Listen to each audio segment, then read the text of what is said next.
Hey guys, welcome back to another video by Pyrrhic Victoria. I'm Pyrrhic. And I'm Victoria. And this is the 6th episode in our series of Lore Olympus analysis videos, where we cover the events of as many chapters as we can possibly fit into a discussion on this sofa in a lot of detail. Excruciating detail. Painful detail. So, in this video, we are discussing episodes 120 onward. Yes, we're not going to give a definitive... We've learned by now not to give a definitive end date or end chapter, just in case we run across a snag, because these videos, as you know, aren't scripted. We're just kind of, like, we both read them independently and then talk about them on this couch. And, you know, sometimes we'll hook onto something, like a dog with a bone, and just talk about it. Talk it to death, but you guys seem to like that, so yeah, sometimes I tell you what, we get real stumped and we hold on to these plot points and we just gotta say why. The timeline. The timeline in specific is one of those things that just makes you go like, what? Why? What's going on? I don't know. Yeah, like an artiste with a chisel and a hammer, we are chipping away at it, and we like to add observations when we can and opportunities to make the series better. We covered up to the Act of Wrath in the first part of the 5th video, where we called it Lore Olympus 5. And then I believe in the second part of that video, that's when we get into the Persephone is missing and then they find her. No, the Persephone is missing arc, and then it ends with Hera pretending to be Persephone, right, talking to Apollo. And then at the end of chapter 120, she reveals that it's actually Hera before Apollo can say anything incriminating, which is just, like, really dumb. Yeah, so that's where we're going to be picking up today, I believe, episode 121? Yes, 121. Okay. So, without further ado, I guess let's just get into our discussion of episode 121. Yep. So, episode 121 starts with Apollo reacting to the revelation that this Persephone clone was Hera. And just really briefly, so I reread the last chapter in preparation for this video because a little bit of time has passed. And I find it odd that there was not really a lot of specificity when Apollo says, you didn't tell Artemis or Daphne, did you? And Hera, she knows that something is going on between the two of them because she had a vision, right? But she doesn't necessarily know whether he's talking to about something maybe embarrassing. Like, Persephone, I know you have healing powers. I've got these really embarrassing hemorrhoids. Do you think you could take a look at those? You didn't tell Artemis or Daphne, right? Because that would be embarrassing. So she doesn't really know, and she never actually finds out what's going on, because as soon as she reveals herself to be Hera, she just asks him, what are you doing? And she says, nothing to say for once. How refreshing. And then she flies away. Why? So really quickly, going back to the fact that Hera had the vision and didn't say anything, she's basically had that vision since episode, 30-something, pretty much really quickly after the assault actually happened. Yeah. Persephone and Hera talk. Hera invites her over, and she, touches Persephone's hand and then sees what happened to her, that she was assaulted, and she goes, who did this to you? And then for some reason, she thinks it was Apollo. At some point, I think around the Underworld tour, she's talking to Zeus, and then she's looking at the picture of Apollo. She's like, what do you think of Apollo? And that was when she, suspected that it might have been Apollo for no real reason. I don't think there was any real evidence that led her to believe Apollo had something to do with it. And it's not clarified what her vision actually was or what she saw. So we don't know what she might have seen that made her think it was Apollo or Apollo was related to this. And now she's got Apollo acting really shady, believing that she's Persephone. And instead of, going, okay, where's he gonna go with this? I want to know, because maybe, I already suspect that Apollo is the one who did something to her. And I know something really bad happened to her. So instead of going, oh, this is my chance to get dirt on that, because she was the one, apparently she's really interested in Persephone. That's why she agrees to help Apollo and Artemis out in the first, or not Apollo, Eros and Artemis out in the first place. Yeah. They're like, oh, it's involving Persephone. And she goes, oh, Persephone, I'm really worried about her. So instead of taking this chance to, seize on this and figure out what's actually happening with Persephone, she instead just immediately transforms into Hera to go, thought so, Apollo, and then runs away. It's so dumb. It's, yeah. If she was playing L.A. Noire, she would freaking fail. She would never catch the right person, because she would instantly, just shoot them, shoot the suspect before they can even reveal that they did it. Yeah. She's just really dumb. Everyone in this comic is really dumb, but Hera here is, taking the cake for being stupid. And the worst thing is that the comic is portraying it as oh, Hera's so cool. Look at her with her cigarette and the little, what are you doing? And Apollo looks scared. Oh no, what's Hera gonna do? And then she does nothing. Yeah. With nothing to say for once, how refreshing. And then she just like gets really close to him and says, I see you, and then jumps on his shoulder and flies away. Like, it's supposed to be intimidating, but it's instead just really stupid. It is, yeah. It reminds me of the scene with the lawyer in My Cousin Vinny, the first lawyer they get. My client did indeed visit the Sacasad's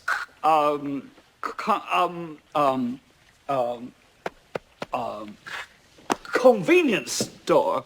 He didn't kill anyone.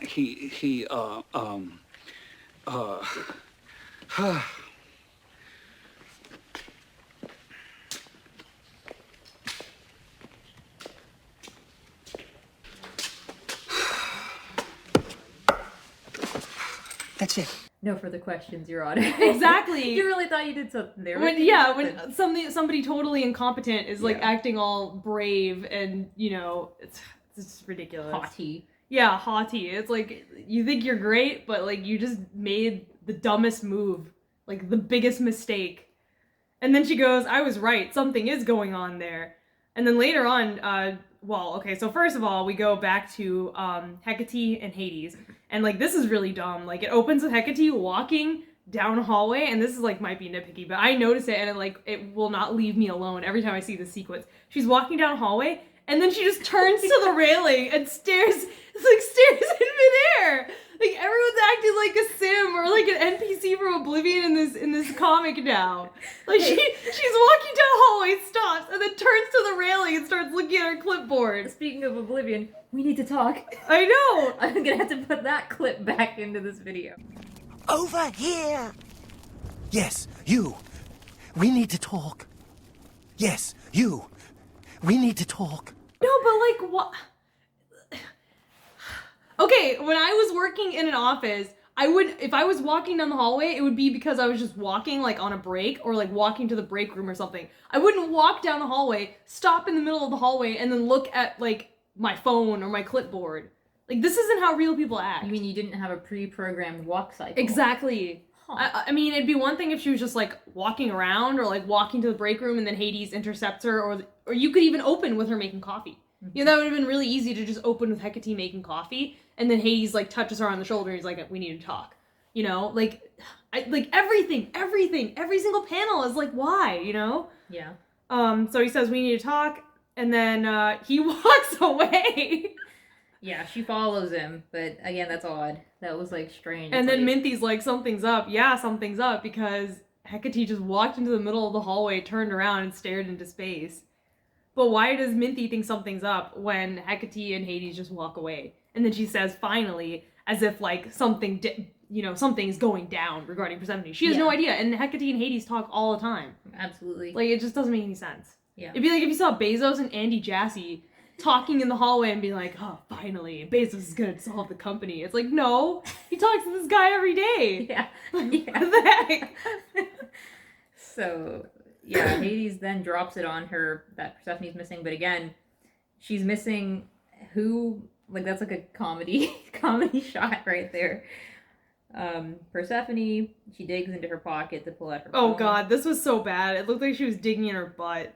Like, why is she digging so, like, aggressively? What else does she have in her pocket that her phone isn't just there? Like, this is such a weird panel. Yeah. Don't you think it's a weird panel? She's got the one ring in her pocket. Like she's smack dab in the center of the frame, making an angry face. Dig, dig, dig. Like, what is going on there? Yeah. It's just crazy. And I think it's odd that she tries to call Persephone and it says it's no longer in service, and she says, I see. Like, that's weird. Not, she's missing. What do you mean she's missing?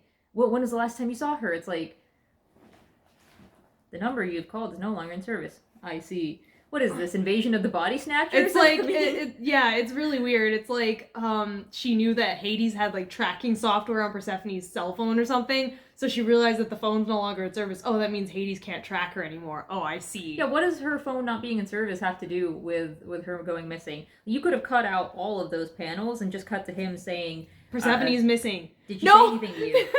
You could have cut all of these panels out and had Hecate, one panel of Hecate making coffee, one panel of Hades tapping her on the shoulder and saying, we need to talk. That's one panel where he's like coming up behind her, and then he says, we need to talk, in the same panel. And then cut to them in Hades' office, and then Hades says, Persephone's missing. Yeah. Then you wouldn't have, like, who? Persephone. Like, I swear to God, these are written just so that she could be her panel requirements. Yeah. Because, like, why wouldn't you do that? That's 3 panels instead of how many? 1, 2, 3, 4, 5, 6, 7, 8, 9, 10, 11, 12, 13. 13 panels versus, like, 3 panels. I mean, it speaks for itself. Yeah, it's so inefficient. Drawn, it's written while it's drawn, and then it's also for the panel requirement. That's what that says to me. And so then he asks her, did she say anything to you, or do you have any thoughts on where she might be? And keep in mind, it's revealed later that Hecate knew about the act of wrath, like, all along. She knew about it the whole time. And then she says, nothing comes to mind. And then there's a ... And then, like, the perspective keeps changing, and she goes, let's go for a drive. But if Persephone's missing, again, there's no police force. It's like, okay, she's missing. Let's go for a drive. So then... I've got a question. Why doesn't Hades just ask the Furies to look into it? They were, like, portrayed as, like, his secret security squad earlier. Yeah. So why doesn't he just call the Furies, hey, can you find Persephone for me? Because she forgot about those characters existing. Clearly. Yeah, they haven't shown up in, like, what? They haven't shown up since, like, episode 40-something. No. And this is episode 121. Yeah. Wow. And then we get this silly sequence where they try to get into Persephone's head, but as we've been saying this entire time, there's nothing in there. There's nothing there. It's like trying to analyze Derek Zoolander. Yeah. That's what Persephone is. She's the famous model, Yeah. Derek Zoolander. Without much further ado, I give you the Derek Zoolander Center for Kids Who Can't Read Good. What is this? A center for ants? You're Persephone, you're running away. Where would you go? Okay, let's for a minute think if these characters are intelligently written, what would be, because the way this situation actually plays out is extremely convoluted. Right? It is, yeah. It's stupid and convoluted. He says he's drawing a blank. He doesn't know where Persephone would go if he was her. If I was Persephone, right? And where would I go if this series had competent writing? The first thing I would do is I would ask, does she have any enemies or anybody who wants to, like, who has it in for her? And then when I find out that Eros isn't being completely honest for no discernible reason, I would friggin' put him in an interrogation room like Batman and the Joker and start slamming his head against walls and be like, where is she? Yeah. You know? Does Harvey know about you and his little bunny? Where are they? Yeah, not only that, but it's like, why don't you guys call her mom? That too. Why don't you call Why isn't Demeter? anyone calling Demeter? Yeah. Like, she would have the most incentive to try to find Persephone, and Yeah. she would probably marshalize the entire, like, all of the nymphs in the mortal realm to look Yeah, for her. and this is a weekday, right? Is she at school? How come Hera isn't helping them find her? Hera knows she's missing. Yeah. She just goes back to her office. She after just goes that. back to her office after this. My job here is done. I know! Goodbye. Why doesn't Hera, as Persephone, just go around asking people about herself? Or, like, go around as Persephone, and, like, the Apollo thing was the biggest lead. Why doesn't she just stay in her Persephone disguise and, like, follow the Apollo lead? Because Apollo was acting really shifty, and then, like, if you had a brain, you'd be like, wait, Persephone's missing, Apollo's acting really shifty, and then ask Apollo when the last time he saw her was. Well, Because Apollo was the last person to see her. not only that, but she doesn't even tell Eros and Artemis, guys, you're not going to believe this. Apollo is acting really weird. And Eros goes, yeah, you know, the last time I saw Apollo, he was actually trying to attack Persephone. There was no communication about There's no that. communication. That's like something you would think the two people, you know, Artemis and Eros, who are looking for her, would need to know that information, right? No one's telling Artemis. No. No one's telling Artemis, I can only assume at this point, to spare her feelings with her brother. It's very It's really frustrating. Everyone's acting like an idiot. Yeah. But, yeah, Hades goes like, I'm drawing a blank, and he looks like a total Squidward in this panel. She looks like she's drawing a blank in the I background, know. too. They both look like they have the IQ of a walnut. The combined IQ. Yeah, combined of a IQ of walnut. a walnut. Yeah, and then she gives this little gee whiz out there, which is not true. You can't even generalize this statement. We know that she's a student who's only just started her internship, so she's flat broke. that's not necessarily true at all. I mean, with a mom like hers who just gave her 3,000 drachma for her birthday. She's the heir to the barley mother fortune. Yeah, like, so she's not broke. She's not. They don't know broke. that she's been cut off from Demeter. In No. fact, I don't know if she's cut off from Demeter. Yeah, Because you would think that Demeter would give her all the money she needs to buy whatever she needs. So she's not flat broke. and she does. We see that she gave her 3,000. Yeah, but she spent it on a stupid handkerchief. Yeah. Oh, jeez. So this whole thing about, oh yeah, Persephone, she's flat broke, that's not even, like, remotely true. I mean, you don't even see her wearing clothes that are secondhand or old, or telling Hades that money is tight. Would it be alright? I know you don't pay interns, but would it be alright if you could do this because I have to pay rent at Artemis's house and I have no money? Nothing. There's You don't nothing. see her, like, skipping meals to make a budget. You don't see her being extremely thrifty out of necessity instead of, like, hobby. No. There's no regard to her being, like, there's no no indication that she's broke at all. No. And so this is, like, a really strange observation for them to make. And the deductive abilities, the logic. I'm trying to think, the epidemiology of the thought is just like, isn't that so convenient? The etymology. Yeah, the origin of the thought is like, oh gosh, that was just put in there. So then Hecate continues, what do people do when they're flat broke? This is another weird thing, because it's like, okay, just ponder that question. In the year 2022, what do people do when they're flat broke? Sell their bodies. Sell their blood. Yeah, they start doing either gig Desperate jobs things. or they start doing desperate things, right? So Hades says, I don't know why you keep asking me these questions. I'm obviously not very good at this. Instead of showing any sort of, like, worry for Persephone and wonder, because he starts goes, getting defensive. yeah, he goes to the strip club, so he knows the seedy underbelly. He goes, when people are desperate, they start selling parts of them. You know, they start... No, but he's never had a thought for that at all, because he goes to the strip club as, like, a hobby, and he's never once felt guilty of, like, potentially taking advantage of desperate women. In fact, that's his origin story with Minty. So he doesn't feel any sort of guilt or shame or any empathy for people who have less means than him. No. So she sighs, and then she goes, when one is out of money, they tend to sell things of value at a pawn shop. Again, this is like baby's first pawn shop. Why don't they just ask the Fates where Persephone is? Because they were willing to give him that video just because she's his future wife. And that was the explanation. They were like, usually you need a signed consent form, but because she's your future wife, we're gonna show you this video. So why doesn't he just say, hey, my future wife is in danger, I need your help locating her? Because Rachel forgot those characters existed. And also because she's not writing this with any sort of, you know, she's not keeping track of everything she's introduced so far. Otherwise... I don't even think she's read Lore Olympus from the beginning. No, it's like Lost, right? Lost, season to season, if you binge it all in one go, it's obvious that the writers did not watch the previous season before they went into the next one. That's why... How could you... That's the basic. It is. It's basic. It's easy. And the only thing I can think is that they don't feel the need to, because they think that they can make it up as they go along, and it's not important to look at that stuff. It's additional work that they don't want to do. But it's not even that hard. No, if anything, it should give you ideas when you get, like, writer's block. Yeah. Right? Iterating gives you ideas. Looking back at other stuff and going like, oh, that is a tremendous opportunity. I should use that. That's what we're doing when we come up with all these alternative scenarios. That's what we're doing in Lore Olympus right now. Yeah, so...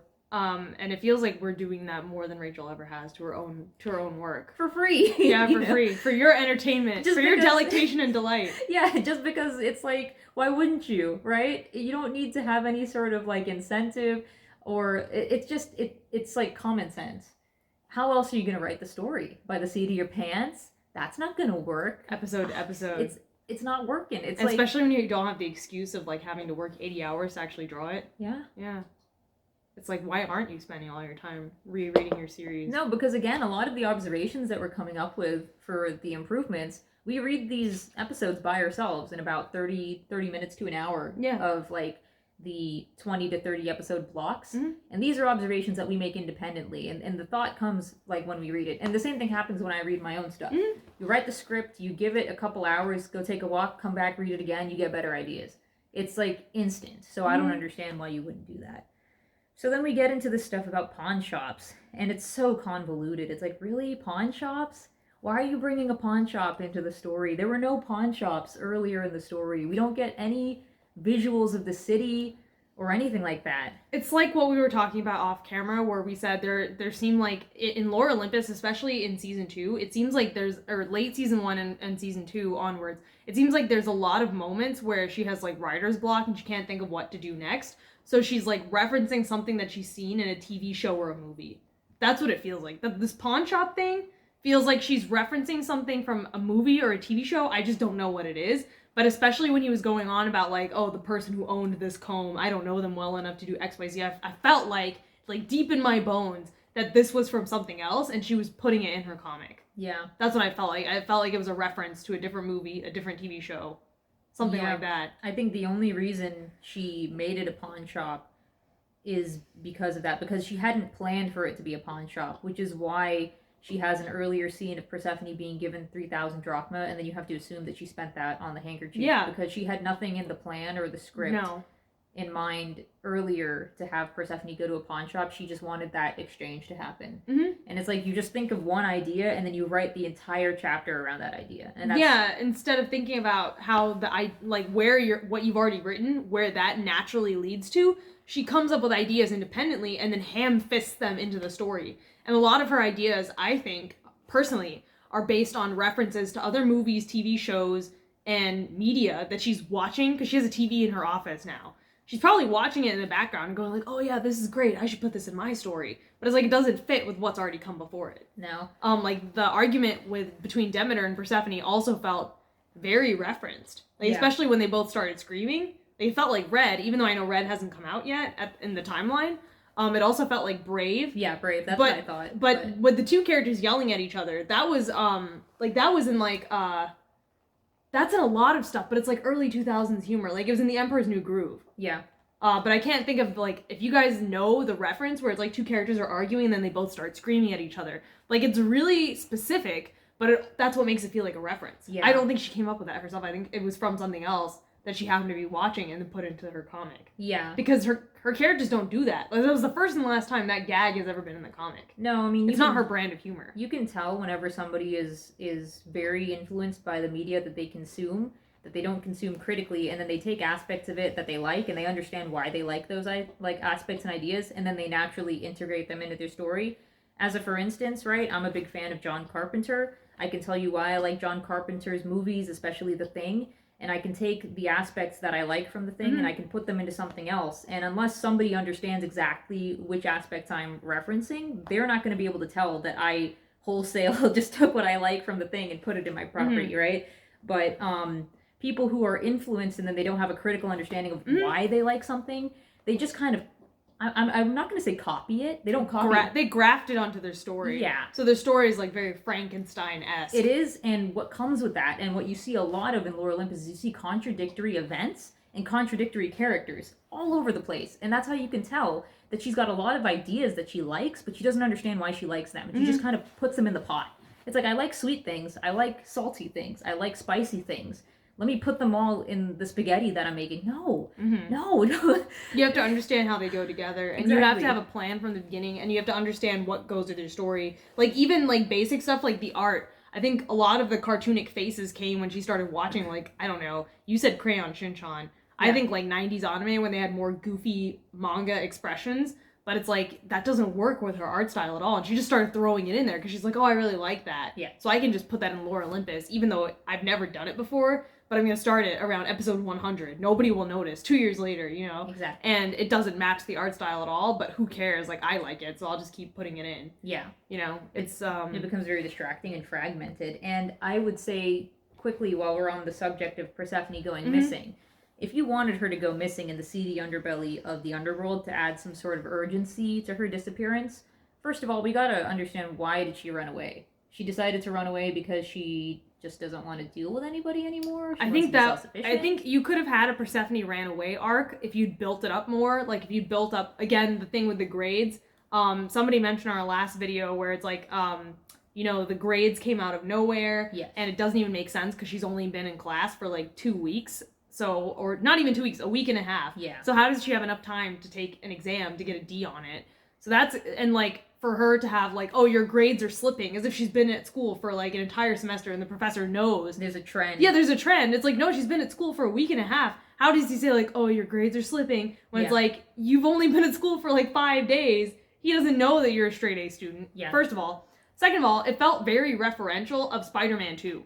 Where, Peter Parker starts losing his powers and everything starts going wrong, both when he's Spider-Man and when he's Peter Parker, where he starts, getting bad grades, and he was once a top student, and his professor's like, oh, I'm gonna have to kick you out of this class or fail you. Dr. Connors. Yeah, Dr. Connors. I'm gonna have to fail you. Get it together, or I'm failing you.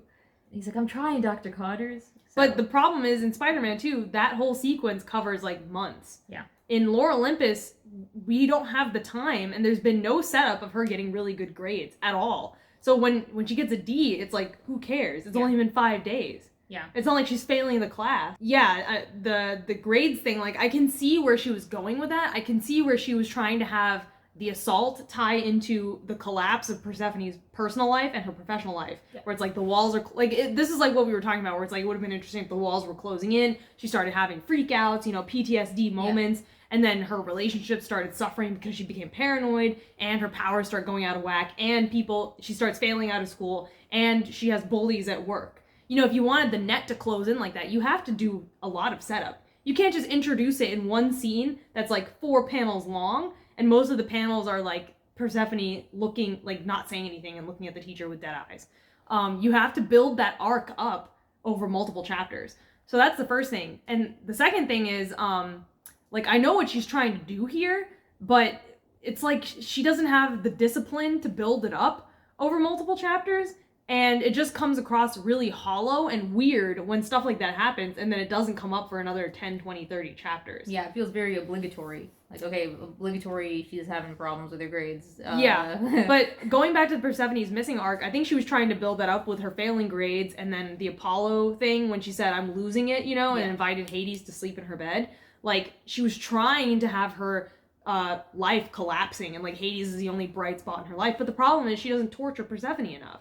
There's nothing bad really happening to Persephone ever, and she never thinks about the assault. So why should I feel like Persephone is getting desperate and freaking out and losing it when we never see that in the narrative? No. And if you wanted to have a Persephone goes missing arc, I think it would have been really interesting if that would have been the whole plot of season 2. Yeah. Instead of it being, like, 10 episodes where nothing happens, and then you cut to Persephone, and then she just goes to the motel room, and then it only spans, like, 12 hours. Yeah. If it had been an entire season, and, like, this would have been really interesting. Persephone goes to, like, some makeup shop or some, like, gag store and gets a pair of nymph ears. And then pretends to be a nymph, because all the nymphs look exactly the same. They all look like Persephone. Right. And then she, like, joins a strip club, because we were talking about how people sell their bodies when they get desperate. Yeah. That would have been really interesting. And then you could have had a thing where it's like, that really would have deconstructed purity culture, which is what Rachel was trying to do. Right. If she, like, after the assault, she's like, you know what, I can't hack school anymore. I can't hack work anymore. I feel like a fraud. Nobody respects me. I'm a nobody. The only thing that's good about me is, like, my body or whatever. So I'm just going to be a stripper and blah, blah, blah. I don't want anyone to come looking for me. I'm not that girl anymore. And then for an entire season, you have the dual narrative of, like, Hades trying to find her, and then Persephone in the seedy underbelly of the underworld, and you would have been able to build up the world building a lot more too. And she could be like the top performing dancer at the club because she's a fertility goddess, and nobody knows why, but rumors start going around.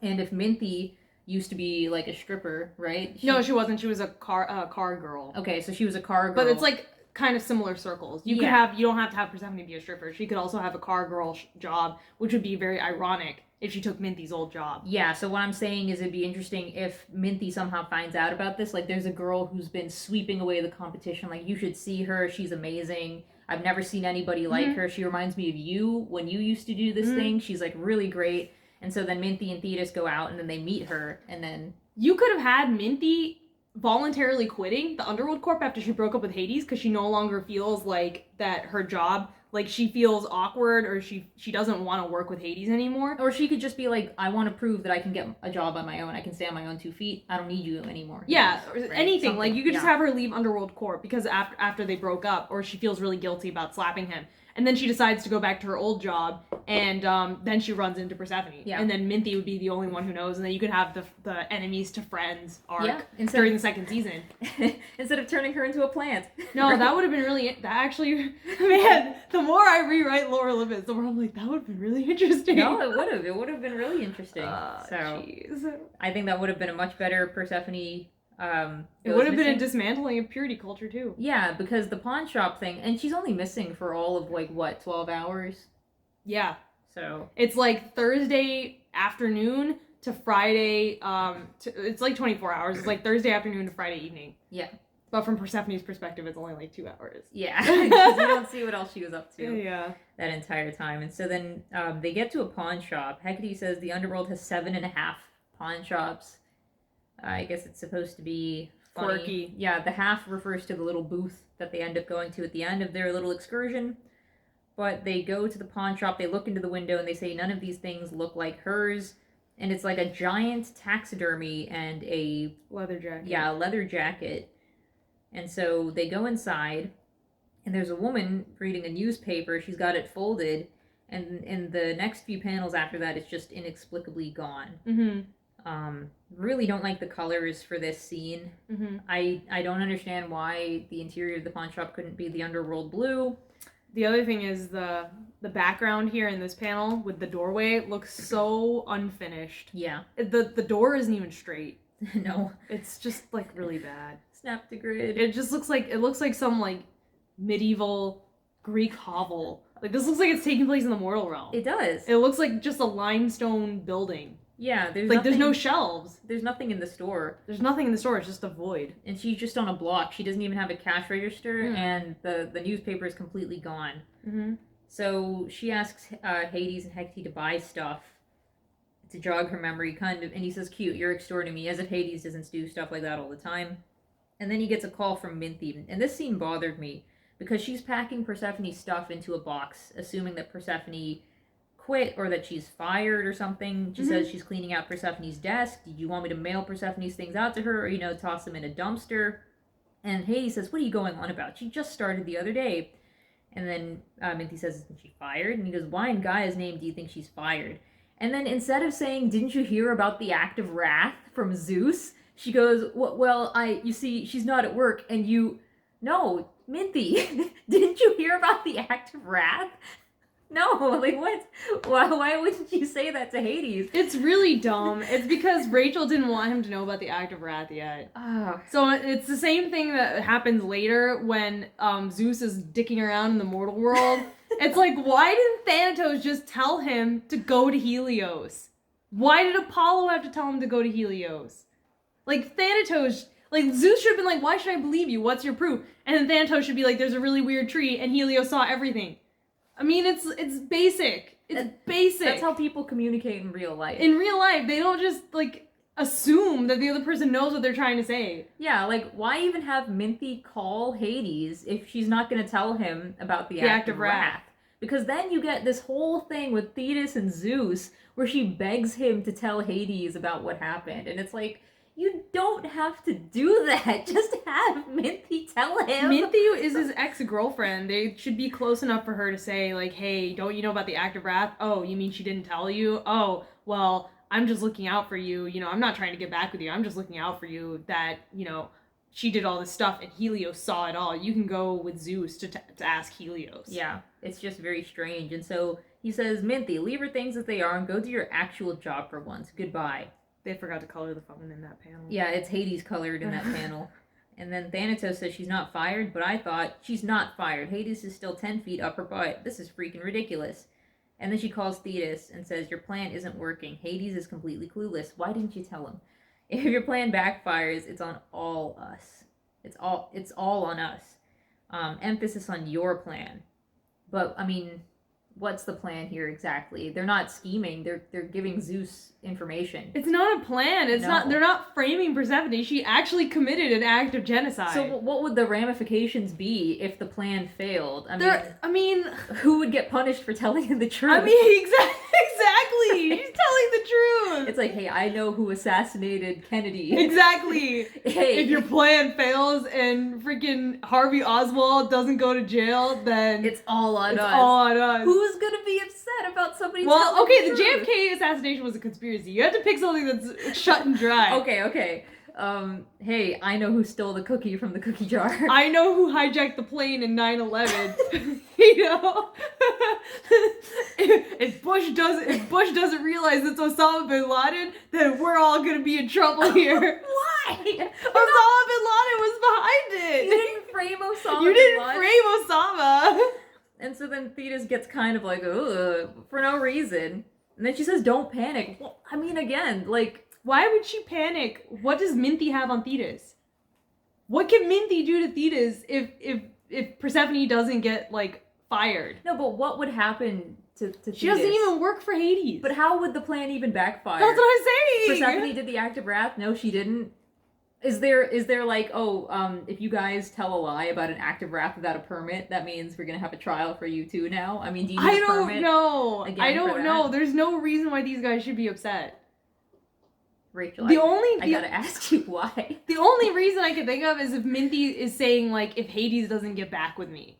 That's the only thing, because that's a scheme that's not dependent on the truth. Okay, so here's the thing. If your plan fails, if your plan to get Hades back with me fails, it's all on us. It doesn't make sense in that context. That's what I'm saying.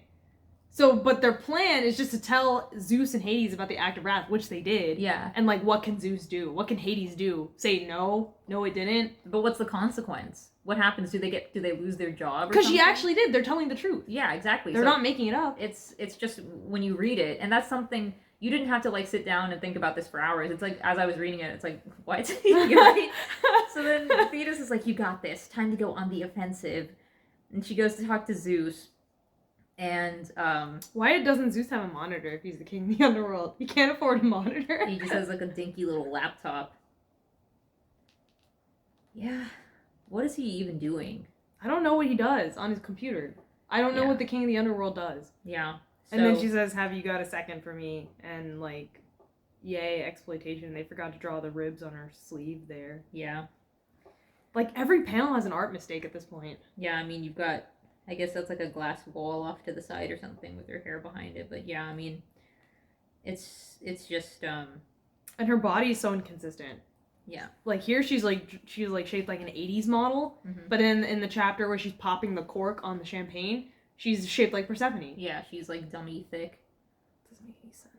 Yeah, so we cut to Zeus, and his desk is a totally different color in this next chapter. Now yeah, it's totally different. His entire office is a totally different color. It's chapter 122. We've got Zeus saying she's definitely hiding something from me. When I had to go back to this, I thought he was talking about Thetis, but he's actually talking about Hera. Yeah, I thought so too. Because nobody clarifies what they're thinking of. Like, it's the same thing when Hades called Persephone and said, "Oh, her phone's out of service," and he looked super mad. It's like, I guess he was calling Persephone? Yeah. But he could have been calling Demeter? Yeah. So... Yeah, and obviously a different assistant drew this Zeus because he's more of the blue purple, not the red purple. Yeah, he's like an indigo color. There's like two different purples that they keep switching for Apollo and Zeus and Artemis. Yeah. And sometimes they're more blue and sometimes they're more like red. It's really weird. So he's all into her now, even though previously when she tried to call him at home, he gave her the cold shoulder. Wait. What's going on with his finger here? Oh my gosh. What is going on with his fingers? He's going like No, but what are these things? He's going like that. Like it's supposed to be his fingers here and then his pinky. No, I could understand if it was like this, but that's not what it looks like. Like this is natural. I can't make my hand. He's doing like I can't even make my hand do it. What would go into your like what are these mind? knob thingies here? No, but if you count the knuckles, it's 1, 2, 3, 4. So what is that finger that's up against his eye? Exactly. And what are these two fingers down here? I know. Gosh. What is going on? I don't know. What is going on? Oh my gosh. Like, Zeus! What's happening? Is that based on her sketch? Because I can't, like, the assistants are actually really good artists, so I can't imagine that they'd make that mistake. Like, are they not allowed to change her sketch when it's obviously wrong? Like, arrows on the wrong side of the car? Oh, that's my favorite part. Anybody who got those sketches would be like, wait a minute. Hey, Rachel, I think you made a mistake here. Can I fix it? Yeah, no, there's so many mistakes that make it to the final cut that I think it's like a thing where it's like, if you bring it up, she gets really upset. And these guys want to keep their jobs or something. Wow. Like, that's the only thing that I can think of. Because there's so many mistakes in, like, the base drawing that I'm just, like, I'm shocked that nobody caught this. Because those guys are really good at art. Some of them are really good at art. They're fantastic artists. They're really, really good. Technically, they have a better skill level than she does in many aspects, especially with anatomy.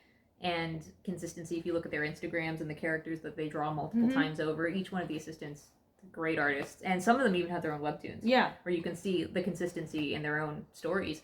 And yeah, the only thing I could think of is that she gets really upset and she kind of takes it as like a personal sort of attack, kind of like George Lucas, right? Originally, Jar Jar had short ears, and George thought, well, how about if he had long, floppy ears? They might be really funny if when he turns his head, the ears flop around. And then George, of course, wanted him to be very expressive. And so we thought, okay, well, what's expressive? What can we do with the eyes to make them very comedic? And we thought, okay, well, they should be on stalks so they can pop out. They could do all these things. Gave him a big mouth so he could do wild, crazy expressions. I may have gone too far in a few places. George Lucas, you tell him, George, I don't think we should. No, don't do it, George. Why Jar Jar? Yeah, Why? why'd you? Yeah, Misa ruined movie. Yeah, oh my god. Misa take box office. Jar Jar, no. Liam Neeson wanting to astral project out of his body when he got sliced in half by Darth Maul. He was like, thank you. Release me. Oh gosh, yeah, that was. Oh, you see all the stuff that Lucas does, and you're like, okay, nobody could tell him. Nobody could tell him no on I that. may have gone too far in a few places. Yeah, yeah, yeah. So I think that's. Because not only are the hand here is obviously totally bad. Yeah. But even I would say 90% of the time now the faces are really wonky too. Yeah. Like one eye is a different size from the other, and nobody tells her hey, can I resize the face? Can I just cut and paste your line art and then move it around a little bit so it's more symmetrical? You're not even allowed to do that. I'll tell you what. If you think of changing my drawing, I'll rearrange your face. You like that? No, Rachel, please. I'm sorry. I'm the award-winning, I'm the award-winning, billion views having, Eisner Award, New York Times bestseller, GOAT artist. Who are you? She's the kind of person who's like, we're putting out the chapter, not changing a thing. but Rachel, you have so many mistakes. And then she's like, come here. And they come closer and she takes her cigarette and then puts it out on their forehead. And they're like, oh! And she's like, you're doing the chapter. The way I told you to do it. You got that. Yeah, so. I can only imagine that she gives them all the panels at 11:59 p.m. New Zealand time. No! Yeah. Oh man. And so coming back to the narrative here, he says, for you, I have as many seconds as there are stars in the sky. I miss you, Zeus. I feel like it's been so long since we spent time alone. How many episodes? I mean, how many days? It's been many episodes, but in terms of days. She was shown in episode 20 or 30, and that was when she was shown smooching Zeus, and that was last week. Yeah. Because it's Thursday now, so it was early last week, Monday, Tuesday last week. I have no idea what's going on with their legs on his desk. Are they in his lap? Because his arm is behind her legs. I don't know what's going on, but they smooch. And he says, I've missed you too. Sometimes. You know what I just realized? Sorry. Go ahead. Yeah. If March 21st is Persephone's birthday. Yeah. And Zeus has his standing appointment for complaints every third Monday of the month. And the Monday was the 19th. Yeah. Would that be the third Monday or would that be the fourth Monday? Oh, that would be the third Monday. Okay, I wasted your time. It's all good. It's all good. I was just trying to see if there was another inconsistency. It'd be so funny if it was the 21st of spring from 2018, but then the Monday was the correct Monday from 2017 or something like that. I know. A whole year passed. No, because there has to be a mistake there because it's oh, this is the third Monday of the month. And I was just trying to figure out because that was Wednesday was her birthday. Yeah. Was that was the same week because this is only week 2. Yeah. So I guess that was correct. Darn. Fishing expedition turned up nothing. I know. We almost got her. So he says, I miss you too. Sometimes I feel like you're the only being I can make happy in all the realms. This is coming out of nowhere. You know why? It's because we're supposed to think Zeus is the type of guy who only cares about having a simpering follower who's super impressed with his every move, and that's why he doesn't like Hera, because she is more cynical. But it's that was what Hera accused Hades of wanting. Yeah. And that's what Persephone is characterized as. So why is it bad for Zeus to enjoy that, but not bad for Hades to enjoy that? Yeah, what's the difference between Thetis and Zeus and Hades and Persephone? Exactly. I mean, Minthy and Hades were an item while she was making the moves. Yeah, on exactly. Hades. but Thetis is portrayed as a terrible person. And Thetis works for Zeus, just like Persephone does. Thetis is like portrayed as much younger than Zeus. Power gap, money gap, sophistication gap. Like, the only difference is that there's a racial gap. There's no racial gap between Persephone and Hades. But Hades has that fetish. So Yeah. there might as well Pink fetish. Yeah, there might as well be a race thing. Race element. Yeah. Can you imagine if that's like there's a race of like, black people in real life. And then like there's somebody who looks like they're black, but they're not black. So Hades is able to have his like black race fetish satisfied while not actually dating a black person. Like those Instagram models who do what's called blackfishing. Yeah, blackfishing. Right? Exactly. That's what Yeah. Persephone is. She's a blackfisher. She's like somebody who's not even black, who basically for all intents and purposes has the aesthetic of a black person. Basically, she's a Kardashian. Yeah. And so Hades is able to date somebody with the aesthetics of like a disadvantaged race without actually dating somebody from that race. Right. That's when you put it that way, it's like that's extremely horrible. Exactly. It's like, oh, I only date women who look black, but I don't actually date black women. Because that's so that's trashy. a bridge too far. And like I don't understand why everybody loves Hera so much when she's so racist and classist. So is Persephone though. Yeah. You're dating a nymph, Apollo? Yeah, what do you do with Daphne? Are you dating a nymph now after me? Yeah. Oh, you really went down a peg. Exactly. Yeah. The only thing I could think of, the reason we were supposed to hate Thetis is not only because she's a terrible person, like comically terrible, like literally Regina George levels of terrible, but also she's a nymph. Yeah. She's not a goddess. There's like no good fleshed out characters of other races in Lore Olympus. Yeah, the only good nymphs are like the Daphnes of the world, who are basically like total suck-ups to Persephone. Yeah. And then all of her ladies in waiting who are just going like, oh, you're my lady, my lady, my lady. Yeah. I mean, even Tori and Alex, those green guys, they're cast as like douchebags by the narrative. Because they don't suck up to her. Yeah. How dare they, those nymphs? Yeah. Those satyr trash. Exactly. So she says, "You always bring me joy, your royal majesty, but you know what would really make me happy?" Again, it's like so convoluted. Mm-hmm. What does my little starfish want? Name it. Racialized. And it's yours. And he's got the whacked out pupil in that panel. And she says, "I'd really like for you to speak to your brother about the whole Persephone situation." He goes, "Huh?" And she says, "I could schedule a meeting for the two of you. Why do you want me to talk to Hades about it so badly?" And again, like weird. The face here is so weird. Weird fish. It's creepy. You think I can't handle it on my own? No, I was simply... Oh, what's wrong with his hand? What the heck? Tetris hand. I know. Yeah. I don't know why everyone in the kingdom has suddenly forgotten who I am. I'm the king. I'm the god of thunder. He doesn't act like a king ever. Like, we never see him. Most of the time we see him, it's like Sunday brunch, going down to the mortal realm. I'm not a buffoon who overreacts, calling The strip back. club. Yeah, the strip club. Where are you going? To get to the bottom of this myself. Like, it's so convoluted. What was he... He was just thinking about Hera not taking him seriously at the office before Thetis came in and did that whole song and dance. So it's like, it took Thetis saying, "Why don't you talk to Hades about it?" for him to be like, "Well, I can do it myself." And it's just so convoluted. But Zeus's reaction doesn't even make sense. So Thetis says, like, why don't you talk to Hades about the fact that Persephone basically committed genocide? Yeah. And then Zeus says, "I'm not a buffoon who overreacts." Why is talking to Hades an overreaction? I don't know. You think I can't handle it myself? No, just talk to him about it. She works for Hades. He would have seen the influx of souls, presumably. He would want to know that people are able to hide such a big influx of souls from him. Not only that, but he ends up talking to Hades about it later anyway, so... Yeah, so why wouldn't he want to talk to Hades as soon as possible? And then Hades complains that he didn't talk to him earlier! Yeah. So, wasn't issuing an arrest warrant without talking to Hades an overreaction? Didn't he do the thing that he set out not to do? Nobody who makes this comic reads it. Like, what the heck?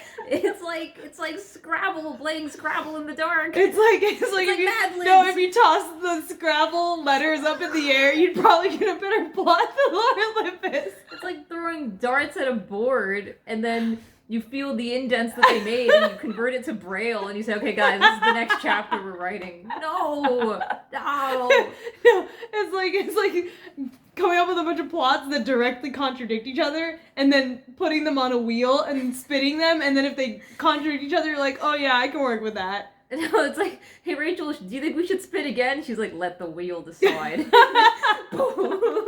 It's like, but Rachel, these plots don't make any sense. I said, let the wheel decide. You know. And she has an editor. Yeah, she's got an editor. She's got like a copy. Why is this editor getting paid? Who's paying them?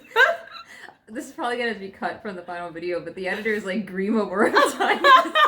Yes, Rachel, put that plot in, Rachel. Yes. You think it's a good idea? Yes. But I don't know if it really makes sense. Oh no, it makes plenty of sense, Rachel. Put it in. I think even if her editor tried to talk to her, she wouldn't take her advice. Yeah, probably not.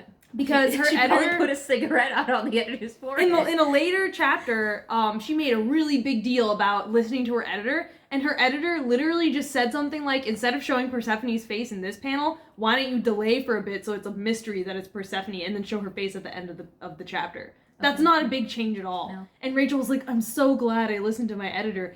I never would have otherwise I would have made this huge mistake. It's like, dude, you have so many other mistakes that your editor didn't point out, and just making her face reveal a mystery is the type of stuff that you listen to your editor about?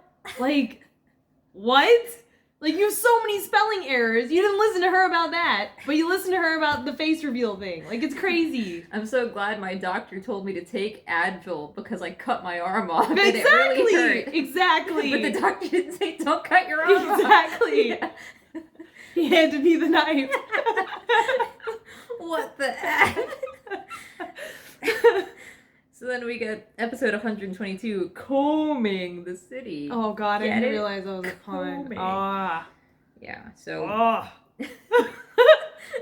Zeus and his cankles are coming down. Why is this tree so pointy? I don't know. It's like, what even landscape is this? I don't know. It just looks like a jungle. It looks like he's landing in the jungles of Vietnam. This doesn't look like Greece. Yeah. I love this job, but it's nice to slack off a bit with Demeter out of town. And notice how the nature is a totally different color in this panel. Yeah.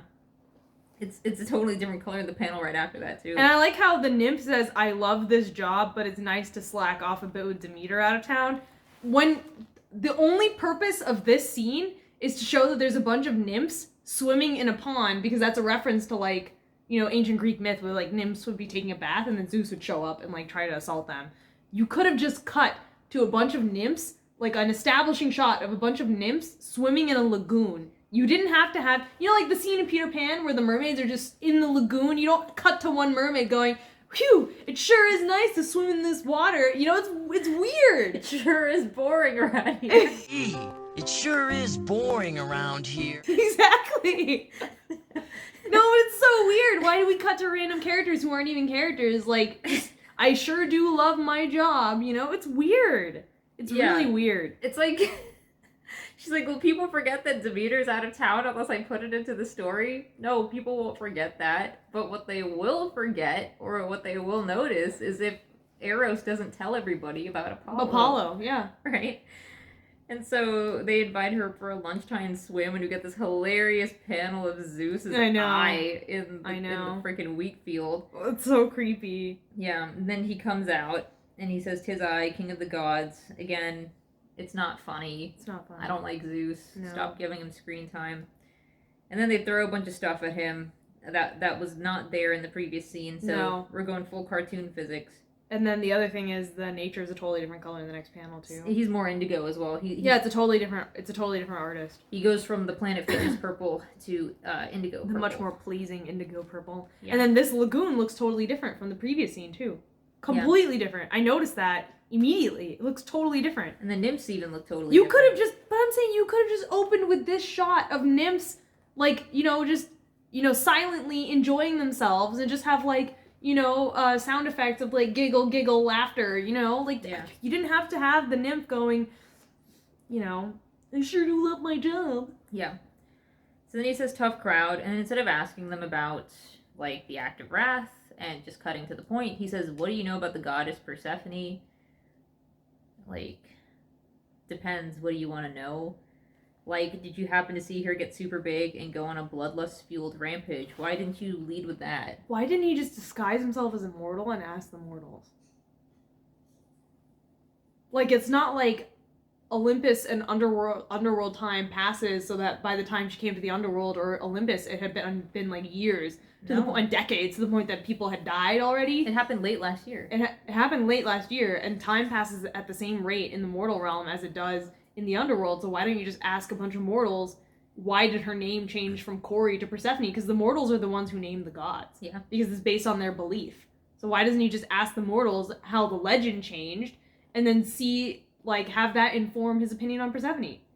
Because he turned himself into a mortal to cavort around in Semele in a previous chapter for no reason. Because Rachel forgot that mortals exist. That's the only thing I can think of. It's like, why wouldn't you... I mean, there's no reason to show the nymphs otherwise. There's nothing else that comes from this. No, but not only that, the nymphs are loyal to Persephone because they're loyal to Demeter. Yeah. So why wouldn't you ask the mortals? Because they're the ones who presumably changed her name. That's what they changed. They changed her name when they worshipped her. Yeah. Like, why wouldn't you do that? I think, honestly, like, I think Rachel didn't know that the mortals are the ones who name people and that their names change. No, but the whole point of having her say Cori, oh, that's an old card, is because the goddess historically used to be called Cori and then went to Persephone. Yeah. Like, that happened in real life because the devotees of Persephone changed her name. Yeah, but I don't think and Rachel the myth knows changed. That. I don't think she knows that. No, she does. That's why she included that in the comic. No, I don't think she knows that. I mean, I think it's just that she was, like, she didn't think that, like, of that idea being a better way to introduce this plot point. But, This is a very first pass idea. It's yeah. like, you think, you come up with this idea just to put something down on the page, but if you iterated on it and you had, like, any sort of, if that was at the front of your mind about, like, the myths and the name change and the mortals, then obviously you would have gone with the scenario that you just proposed. Dude, if she supposedly committed an act of wrath that sent a bunch of mortals to the underworld as shades, unsanctioned, and this only happened a couple months ago, why don't you go to Tartarus and ask the shades? And you could have spooky Tartarus imagery as you're going around asking the shades how they ended up there. You could have got Hades to do that. Yeah. Right? You could have. Yeah. Thanatos could have done that. Yeah. I mean, instead of going to Helios. Because that right was such a after. roundabout way. Why would he go to Apollo? If he saw a bunch of, like, shades show up in the underworld, why wouldn't you just go ask the shades? Yeah, instead of going to Hermes, he could have just gone straight to the shades because he works there. Yeah. And it would have been creepy and interesting. Oh, see, interesting? Nah. Creepy? Nah. Interesting? You can't put something interesting in. No, not allowed. So, I mean, again, it's because she's making it up as she goes along, and she just goes with the first idea that pops into her head, even if it's not the best idea. That's just what it is. So, because it's like, why did he say, "'Tis I, king of the gods," and then get into this? Like, that is such a first pass idea. It's like when you're writing a comic and you want to make it funny, sometimes you come up with jokes, but just putting jokes in for the sake of jokes, like we were saying with Pirates of the Caribbean 1, it doesn't accomplish anything. You can tell that the jokes that were put into the Pirates of the Caribbean first movie, the scriptwriter sat down and they said, what's the purpose of this scene? Let's get the purpose ironed out completely and make it as clear as possible, and then let's put the humor in later. Yeah, goal-oriented writing. Yeah, exactly. But in order to do that, you need to iterate on it a couple times. In order to do that, you have to have a purpose for each scene, and the way she writes it, I don't think she does. No. The few times I can say that she actually had a purpose for the scene is when, for example, in the VHS scene, she just wanted Persephone to land on Hades. Yeah.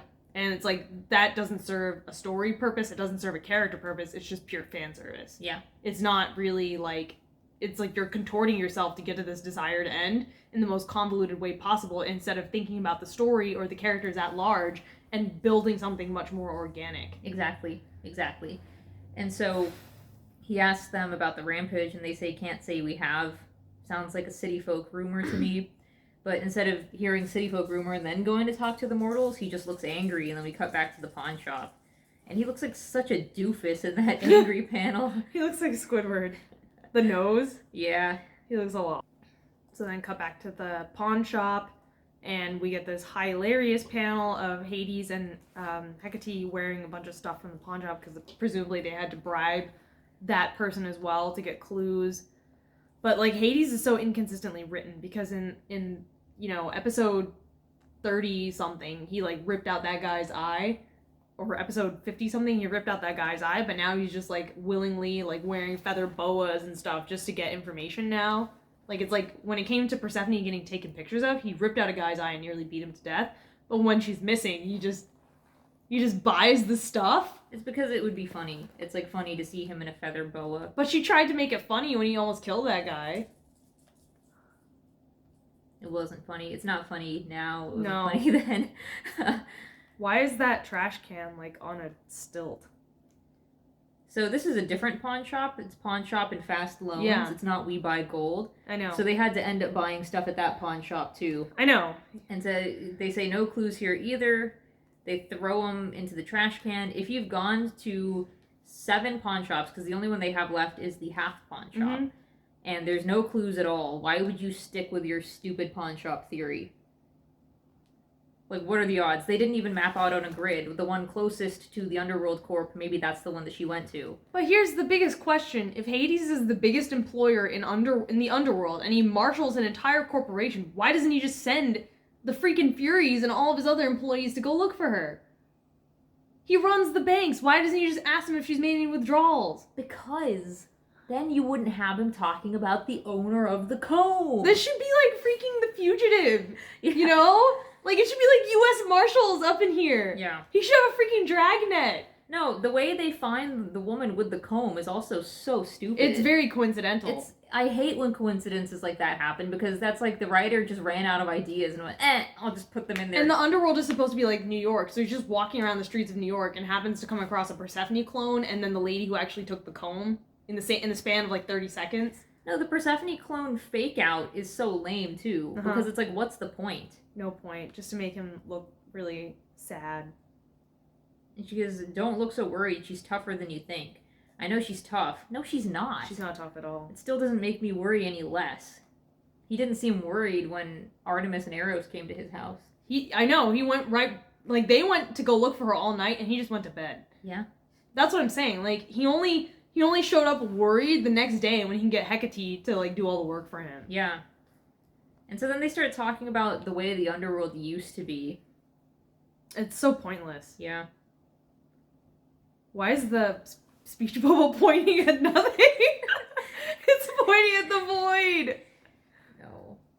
And so Hecate says she's very materialistic and she likes the creature comforts of a neo-underworld. Mm-hmm. And I never would have met you. You may be... I don't know what this background is supposed to be. It's like rocks. It's like, compared to the backgrounds in earlier Lore Olympus, it just looks so undefined and so muddled. Yeah. And then they just do like this lazy brushstroke over the moon. Yeah. You may be the king of the underworld, but you'll always be that same earnest and shy, young man to meet. Yeah, it's an unnecessary comma. Chuckle. Stop. What about Persephone's missing and I'm worried for her sake? She didn't, like, I don't understand. Like, I don't know why. So he tells her about going to the Fates and getting his missing memory back from the letter that Persephone had written him. And, well, written to Hecate, really. Yeah. And Hecate says, oh, did you get all the answers you wanted? She's making a creepy face. And it's like, what do you mean the answers you wanted? So Hecate, does she know what that memory was? Because she was there with Demeter. She was there. So, does she know what happened? Because Demeter's like, you're not going to believe what happened. Hades saw Persephone, it was the whole thing. It sucked. They never show how Hecate knows. Yeah, but what does that mean? Hecate just told Demeter that Hades was there, but she never saw Persephone and Hades meeting. No. So she doesn't even know whether or not they even met, except by the fact that Persephone wrote her a letter saying, I met the king of the underworld. And what does it mean? Did you get all the answers you wanted? What answers did he want? What questions were even brought up by the letter? Like, it was such a big, wet fart of nothing. Like, oh, Hades and Persephone met before and she was hiding it from him. And then you watch the memory and you're like, it was stupid. Yeah. There were no additional questions raised by this. No. And it has nothing to do with the main plot. It's just fan service. No. It's just like, oh, it's just an excuse to draw them interacting naked, you know? Exactly. Like, it's like, this has nothing to do with the plot. It has nothing to do with the Act of Wrath. I mean, I guess it does, because she asked that question. But it's like, we already had so many other hints and plot points about the Act of Wrath that it was totally unnecessary. Yeah. And he says he has more questions. She wanted to know about getting souls out of the underworld. Why would the goddess of spring want to get souls out of the underworld? Why did you give me that letter? Seriously, what motivated you to do that? It's not like you to get involved. I mean, didn't he say he wanted like a sample of her handwriting or something? Yeah, he begged her for a letter. Yeah, so Hades. You asked for the letter! This is just like Eros and Zeus all over I again. know. Like, you asked for the letter. You literally asked for it. That'd be like if she, like, you know, when she canceled her schedule to get him to give her the tour. What motivated you to do that? It's not like you to get involved. You were the one who said you were in love with her, dude. Also, he said it's not like you to get involved, but she was the one who was playing matchmaker earlier. Yeah. So she always gets involved. And she listened to his stupid phone call at 3 a.m. She always gets involved. and then we get this really stupid answer from her where she says, as I said, I miss the chaos and the truth always carries some, don't you think? That's word salad at this point. I know. It's like when she wrote that line, she thought it sounded really cool. Clever. And clever and like, ooh, like mysterious, like the Cheshire Cat or something, but it's just a stupid word salad letter. Like, I would say, what? Yeah. What are you talking about? The truth always carries some? The truth about what? Do you know why she was asking about the souls? And then she'd be like, oh, gotta go. But he doesn't ask her. Instead, there's just another panel of her looking weird. And then we get the interruption, the coincidental interruption, because the first question on my mind is Hades, and Rachel probably realized this too, would be like, wait, do you know why she was asking about the souls? So she's like, cut away, cut away, cut away. Then you cut to this woman in the coat with wings. Anyone would think you own the place. Friggin' tourists. I mean, I guess she doesn't know Hades when she sees him. Even though he's plastered all over the underworld. That's like if I saw Jeff Bezos and his weird little eye. Yeah. Or, like, or Joe Biden. Joe, what brings you here? And so then Hades makes a strange expression. Again, he doesn't say like, excuse me, I do own the place actually, right? He just kind of walks to the side. And then he looks down and sees the comb. And it's the comb that he materialized for her. And then he says out loud, that's the comb I gave to Persephone. Mm-hmm. It's terrible, terrible writing. Yep. I hate that coincidental BS.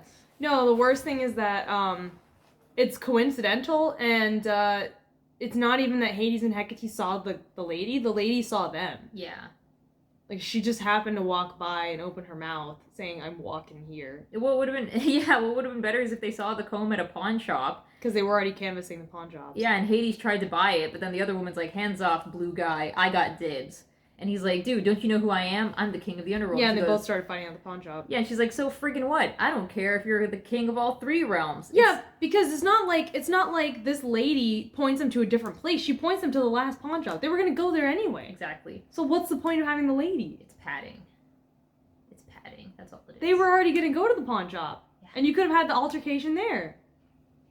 He could have. What the heck? But then the bigger question is, like, they were going to go to the pawn shop anyway. What's she doing so close to that pawn shop again? Like, what are the odds of that? If it's like a New York City type thing, and she bought this comb, presumably, let's say, the day before or something like that. I think the implication says she just bought it from the pawn shop. And put it in her hair right after she bought it. Okay. That's the implication. Well, I mean, if that's the case, then it's like, sure is lucky you guys saw her on your way to the pawn shop. Seriously. Why not just have them go to the pawn shop, see the comb, and get in a bidding war? I know. It's just really dumb. It's padding.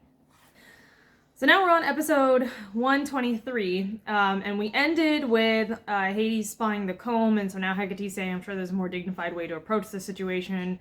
You know, she's standing in the void, navel up. That's when the problems all started. This is a very, like, underwhelming way to start your next chapter.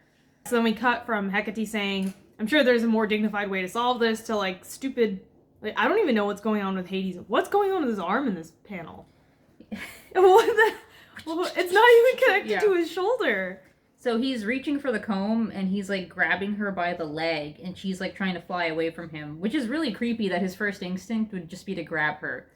He didn't even say, like, hey, where'd you get that comb? Is there, like, can I look at it? I mean, he just cut instantly to him grabbing her by the leg. And she's a child-sized, like, creature. Yeah, and she's... who's much smaller than him and much weaker than him, and his first instinct is to violently pry it away from her. Yeah, and she's kicking him in the face. She's trying to fight away from him. So all I can assume is that he instantly just grabbed her without saying, excuse me, my friend is missing, and I'm pretty sure that comb belonged to her. Did you get it from a pawn shop? Is there any way? Because there's nothing about the previous interaction. She just said, hey, I'm walking here, tourists, get out of the way. Which is weird because there's nobody else on the street, so they didn't even have to get out of the way. She could have just walked around them because there weren't even any cars on the street.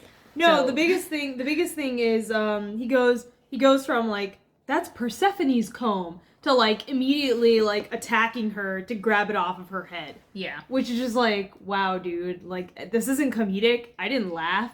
I just like rolled my eyes and moved on. But if you analyze, like, that his first instinct is to beat up like a little, you know, somebody who's like the same size as a little kid, and he's like canonically 10 feet tall. It's just like, wow, Hades is such a jerk. Yeah, like, this is, like, terrible. He's trying to grab the comb off her head. She's trying to fly away. And he calls her a little runt. And it's just, like, he's in the wrong here. Like, that's pretty much, like, assault, right? But it's also it's not even funny. Like, it's not like, you know, oh, it was so wrong, but it was, like, hilarious, so I give it a pass because it was obviously just, like, rule of funny or whatever. It's not funny. I didn't smile. I didn't laugh. I just rolled my eyes and went, wow, Hades is a douche, you know? Yeah, what would have been... Par for course. Yeah, I mean, if you wanted to make it something funny, what would have been funnier is if he tries to corner her to keep her from running away, and he goes, no, I'm not creepy. It's just that comb in your hair. It's a beautiful comb. It belonged to somebody I knew. I mean, no, I still know her. She's just not here anymore. No, what I mean to say is she's missing and we're trying to find her. I didn't have anything to do with her being missing. And this woman is, like, sweating nervously because she's like, you want the comb? Just take the comb, you know? Like a misunderstanding comedy of errors. And then he goes like, no, I want you, you know? No, I want you. I don't want the comb. And she's like, oh, God. Yeah, exactly. Like, if you'd made it, like a less cartoonish, more, like, actually funny scenario playing off Hades' social awkwardness, or his inability to communicate with commoners, that would have been funnier. Yeah, like, again, comedy of errors. It's classic. But this instead is just terrible. It's like, what a jerk. And then we cut to this panel, and what is this supposed to be his mouth? What is going on? Why is he shaped like a rocky banana? Oh, man. It's really weird. It's like abstract art. It's really strange. So and then it's the void. It's a complete void. Yeah, not even buildings, I guess. No, not even buildings. Just complete blue void. And then Hecate goes, ahem. And then you have a copy-paste of the same panel, but they're, like, glaring at each other, and, like, the profiles are horrifying. No, his hair is totally different, too. I mean, yeah. And then you have Grr, but it's not funny. No, I didn't laugh. Did you laugh? Have you ever laughed at anything in Lore Olympus ever? Not, like, intentionally, you know? It's like, it's always, like, a unintentionally hilarious type thing, where you just kind of look at it and you go, like, oh, man, like, the implication here. Yeah. Not of anything, like, sincere, like, that was funny, and I'm laughing with it. It's more like I'm laughing at it. Because it's like, yeah, I can see what you're trying to do, but just the way it was executed, just, like, baffling. I've never laughed at Lore Olympus. Yeah. I've never thought it was funny. Yeah. Her brand of comedy is just kind of, like, awkward. It's kind of awkward, and I feel like it's one of those things, because comedy's tough, right? It's difficult to write.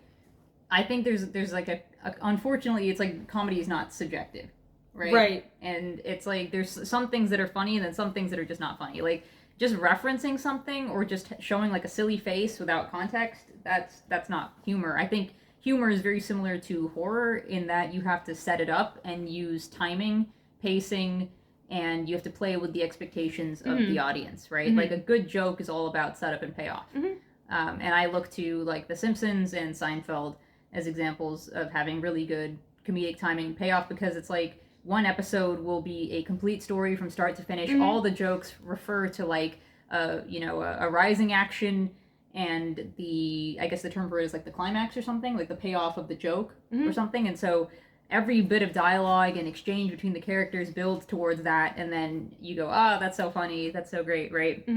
But just, like, having random stuff thrown in, it's very disjointed and strange. It's very juvenile, and it feels like a cartoon. Yeah, but even, like, SpongeBob had better comedy.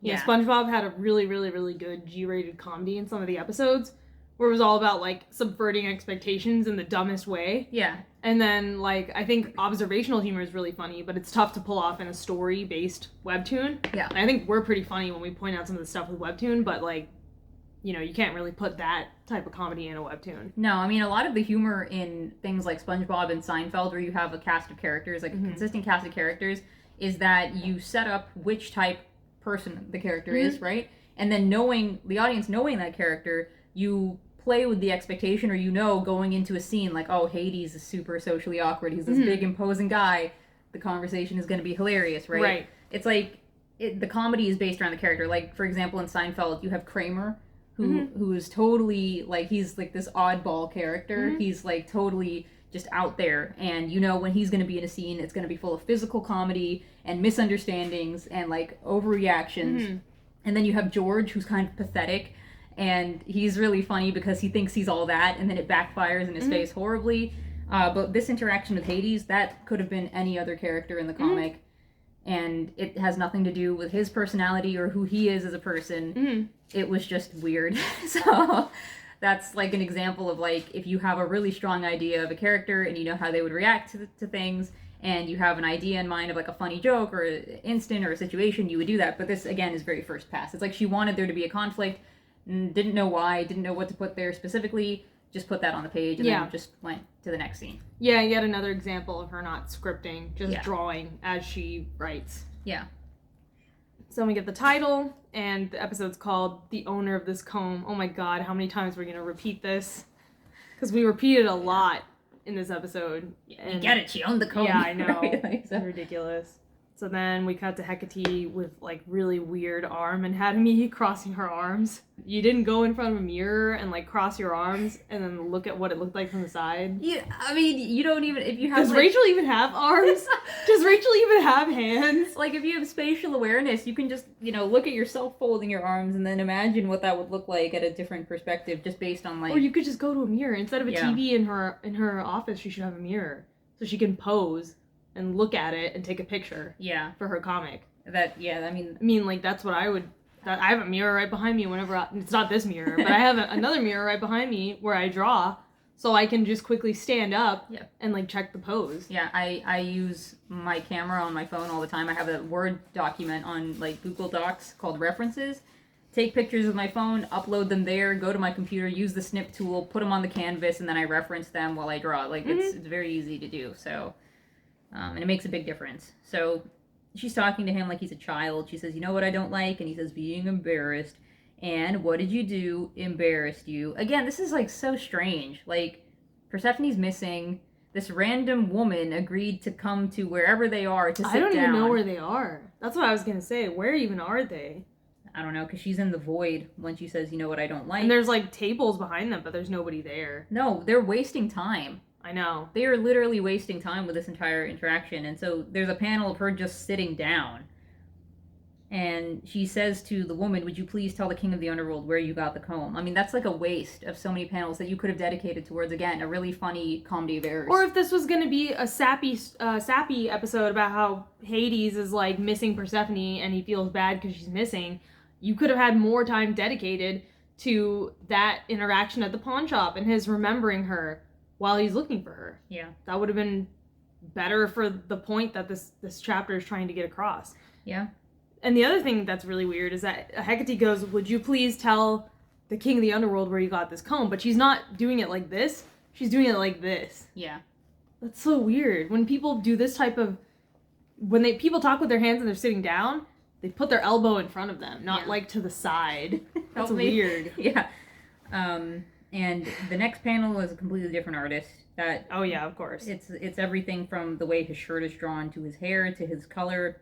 The woman also looks very, very different. Totally different. Her hair is completely different. Her color scheme is completely different. Yep. And so she says, I bought it from the booth over there. Again, the place that they were going to anyway. But what is she doing with her arm? I bought it from the booth over there.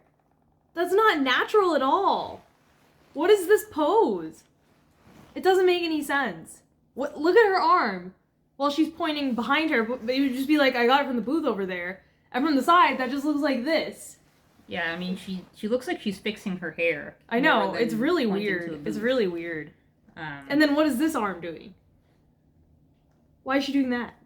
I don't know, but the arms are also two totally different lengths. I know they are. That happens all the time in this comic. Every single time there's two arms in the frame, they're two different lengths. Yeah, and then, I mean, I think in the panel after that, you go back to the previous artist because the way she's pointing is very totally different. And she looks more like she had before the previous panel. And Hades has those really weird cheekbones. Yeah. And so It's a booth, like a pawn shop booth. It looks partially rendered here. It's very, like, featureless. I don't even know what this is supposed to be. Yeah, I can't tell. It's so dark. The colors are so dark. And there's so little detail that I don't even know what this is. And then you cut back to Hades and the person who had the comb. And not only are Hades' arms, again, like T-Rex forearms, and his, like, face is like a Cro-Magnon side profile, but the blue in the background here is a totally different color from the previous panel. Yeah. A totally different artist. Yeah. Like, literally, you have one artist completely finishing each panel. And they're not even finishing, like, the same batch of panels that are sequential. It's different artists, like, at random. It's crazy. Literally, random panels have totally different artists. Back to back to back. They don't look consistent at all. Why would you make an artist render a background and the characters? I don't know. That's what I'm saying. It doesn't make any sense. There should be a background artist and a character artist. And somebody who does flats and somebody who does, like, finishing effects, like the glows and stuff. Yeah. Each of her assistants should be doing a different thing. One person should be line arting the characters so all the characters look consistent. One person should be flatting them. One person should be doing backgrounds. And then one person should be doing the shading and the glows. That's the process. Yeah. That would be a lot faster and more consistent. And you would get the same art style from early season 1 that looked really nice. Exactly. And it's strange because Hades says, "Ooh, that's what they mean by a half." Mm-hmm. I'm kind of disappointed. And then you cut to them glaring at each other, and then he says, "Give me back that comb." We just established that the pawn shop is right there, so you already know where she got it from. So why is he still attacking the lady except for, like, comedy? But it's not funny. But what's with, that's what they mean by a half, I'm kind of disappointed. What is this NPC dialogue? What is the dialogue? Like, what information does it convey? What does it do for the story? What does it do for the character? Nothing on all of those counts. Is it at least funny? No. So it's just there to waste your time. You could have removed it from the comic and it wouldn't have made a difference. No, you could have just had him say, so that's what they mean by a half. Yeah, I'm sure nobody is reading that line and being like, George McFly. No, it's totally pointless. It's what like a knee slapper. It's like all the scenes with Jar Jar in, like, the original, like, the Star Wars 1 through 3. It's pointless. Misa Totally pointless. Exactly. Pointless. Yeah, and so then he gets the comb from her off screen, Mm-hmm. and then he asks the woman at the pawn shop, "Tell me about this comb." I'm assuming that he just killed the lady who had the comb to get the comb off of her because she didn't want to give it back. He probably pulled her eyes out. Probably just killed her Yeah. off screen. This is so stupid. He could have just asked her, "Look, did a woman come by here and pawn a comb?" I know. He didn't say, like, he's saying, "I need to know about this comb's previous owner now." And it's like, shut up, dude. Hades Like, is so dumb. like, if what he are was, you- if he just started off nice and he went, "I'm looking for a lady, a very dear friend of mine who's missing, and this was her comb. Can you tell me more about, like, where she might have gone or what she might have done? Did she seem like she was in distress to you? Blah blah blah." Instead of immediately jumping the gun to violence, like, once again, this just proves that Hades is a dickhead. Yeah. That's all it shows, that Hades sucks, and his only solution to everything is violence. Also, Yeah. why is this lady holding this book like this? Somebody else must have put the book in there or something. Like, what the heck? The book looks like it's just sitting on top of her hands. It's really weird. It's really, really weird. Help me. Exactly. Help me. Exactly. Oh, strange. Cutting from him holding the comb to her looking at the book is just odd. But you could have had Hades holding the comb like this, zoom in, show all the nice details on the comb, which they did not do. You could have made it nice and pretty, had it glowing. Glistening, sparkling. Yeah, and have the reflection coming off his hand.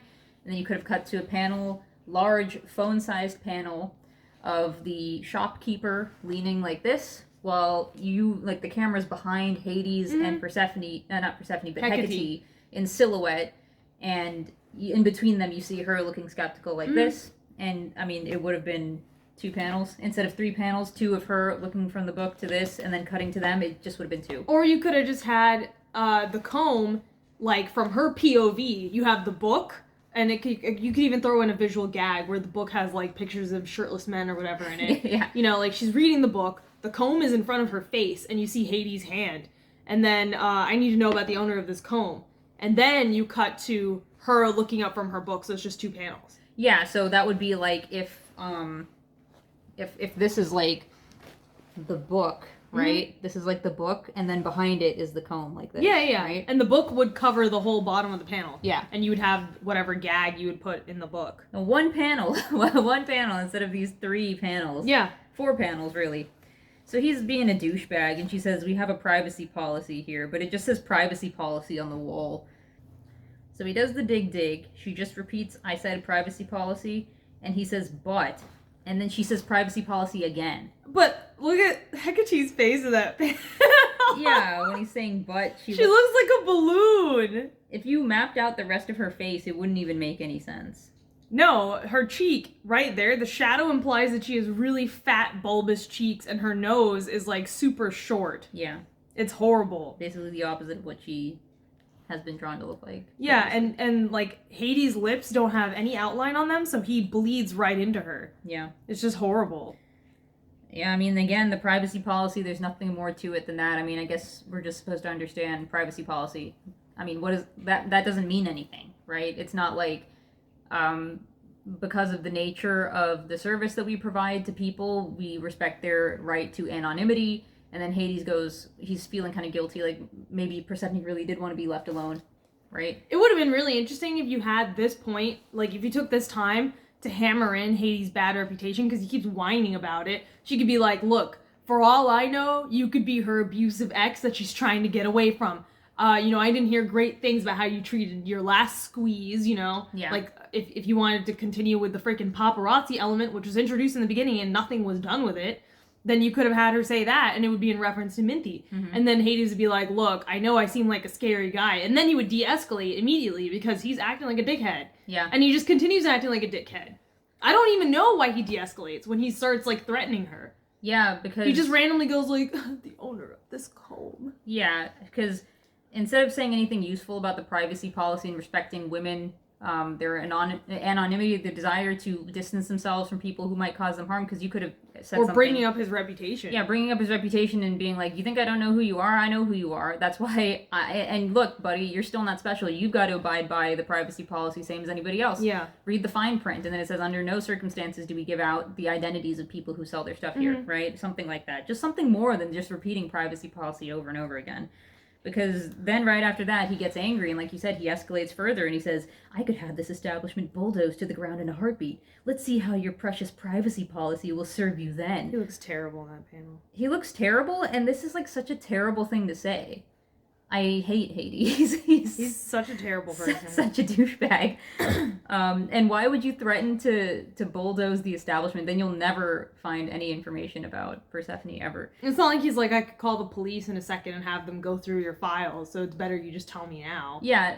And save me the trouble. So saying like, hey, so I noticed this is a half pawn shop. You got a permit for that? I'm pretty sure having a booth in the middle of the city violates some construction code, and I would know because I own the city. Why doesn't he just say, this is a very serious missing persons case. I have reason to believe that this person's in a lot of trouble, and I could have the cops down here in a second. I'm just doing you the courtesy of not having to deal with all the red tape. Because... that's an effective threat, you know? No. It's an effective threat that doesn't make you sound like a gangster. Yeah, and he's like, he acts and looks like Patrick Bateman. I know, he really does. He really does. In this scene, it is very unattractive, and I hate him. So there's a wordless panel, and I wonder if it was intended to be a wordless panel. It looks like she's saying, it looks like she was supposed to be saying something here. Yeah, and then you've got some micro expressions, but his eye is like comically huge in the panel right after that. It's a totally different artist. Yeah. It's a totally different artist. Why wouldn't you give that to the same artist at the very least? I don't know. It's a totally different artist. It's a copy-paste panel. They took the previous panel, and then they changed the eyes. But it's such a different artist that they couldn't get the eyes to be consistent at all. No. And so then the shopkeep says, I'm so sick to death of you kings just doing whatever you want. But he hasn't done anything. All he did was threaten her and not make good on that threat. I'm surprised she didn't say privacy policy one more time. Has her hairstyle changed from the very beginning here? It looks like it has. Because she just had 2 buns. She didn't have long hair with 2 buns. But yeah. In this panel, she just has long hair all of a sudden. It's a different artist because the scarf is a different color as well. And she's a lot more like the warm-toned purple than the indigo color. Oh my god, they're not even like sampling the same panel colors. No. This is like amateur hour, I swear. Yeah.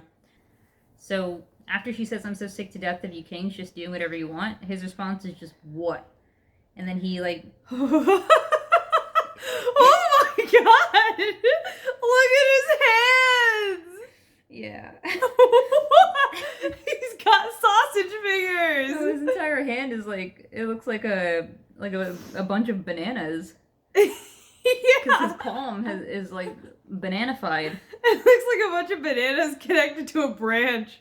Yeah. And, oh, he's saying what I want. And then Oh my god, his he hands stops. again! They're just paws at this point. It's terrible! And it's like, why is he getting so angry when... He's going into Chronos mode. Yeah, like, at his house, he's like, "Oh, Persephone's with her mom? Oh, she's not here." He had a normal What's night going and went to on? bed. Yeah, like... He just well, went straight to bed. He wasn't angry, he wasn't upset. He didn't toss and turn. He was just like, "Oh, okay. I'll look for her in the morning." Yeah, the implication, it almost, it's very, like, unfortunate implications, because it's like he's angry over the fact that Persephone sold that comb like it meant nothing to her, right? It's like if your ex-boyfriend buys you like a necklace and then he finds it at a pawn shop and he gets angry because he's like, "How dare she sell the thing that I gave to her?" Like, that is, she's such an ungrateful little, and that's what I would be thinking. If I was the shopkeep, I'd be like, this guy is so unhinged. He's looking for his ex-girlfriend so he can, like, kill her because she sold the comb that he gave her. It comes off like he's more upset over the fact that she sold the comb, but it also comes off like he's more upset that this person's, like, the first person to say no to him. Yeah. And, like, her plus the small lady, both of them said no to him in succession. He hates that. Like, it's like one person after another. How dare they say no to him, the king of the underworld? Red flag. Like, he's just getting really, really upset over the fact that two people in a row were like, "F you, bro, I don't care if you're the king," you know? That's what it seems like to me. Like, Yeah. he's getting unhinged at, like, triggered by that, more so Yeah. than the fact that she's missing. And yeah, that combined with the comb is just very unfortunate implications. And then after having the big scary Kronos thing, and then he realizes, like, "Oh, what am I doing?"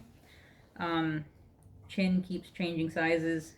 It just gets really big in the last part of the sequence there. I know. He becomes the Crimson Chin, and then he says, "What I want to know is the owner of this comb safe?"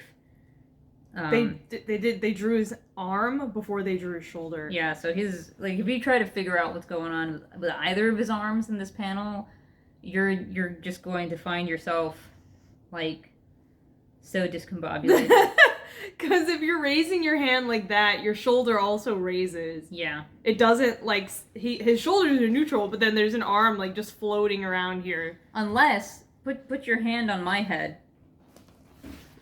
There you go. Exactly. There you it's go. someone else's arm. That's what it looks like. It's someone else's arm. Oh my god.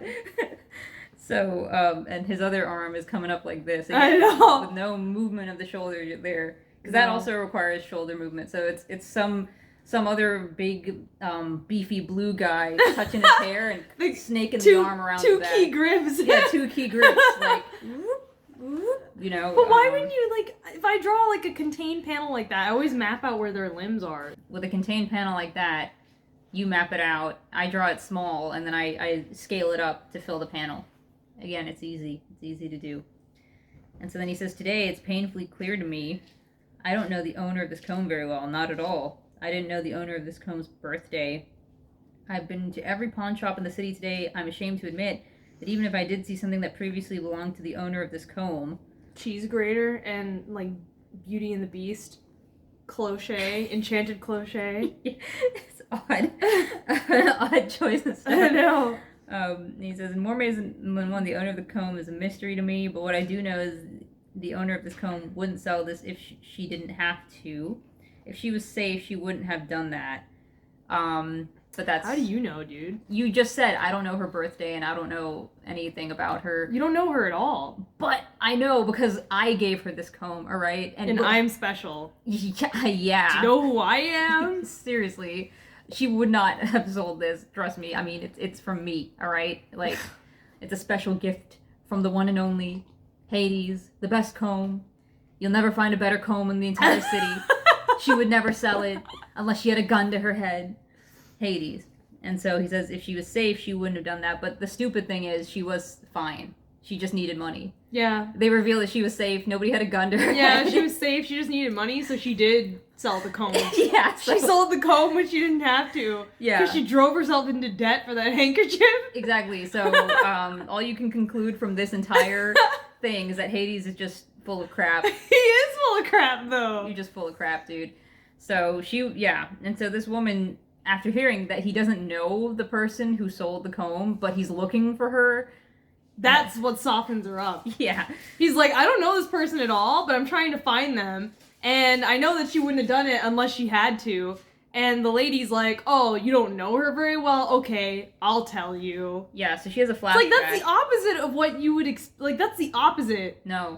of what would convince someone in that situation. Privacy. Because then I would just think that this guy was a stalker. Exactly. Like, I would think there was some Christian Grey stalking going on where he's, like, obsessed with her and she wanted to get away from him. Yeah, I would be like, okay, buddy, I'll get the name from the log in the back, and then you get the phone, you go, hello, police? Yeah, right. There's a guy here. Press the red button, yeah. You know, release the hounds. So she has a flashback of Persephone coming to the booth, and Persephone starts with, I've never done this before. And it's like... She's whipping out the sympathy eyes first thing to get a better price, probably. Shut up. Like, who cares if you've never done this before? And she goes, what have you got? I mean, who opens with that? Imagine going to, like, order a pizza and you go, I've never done this before. What's the pizza person gonna say?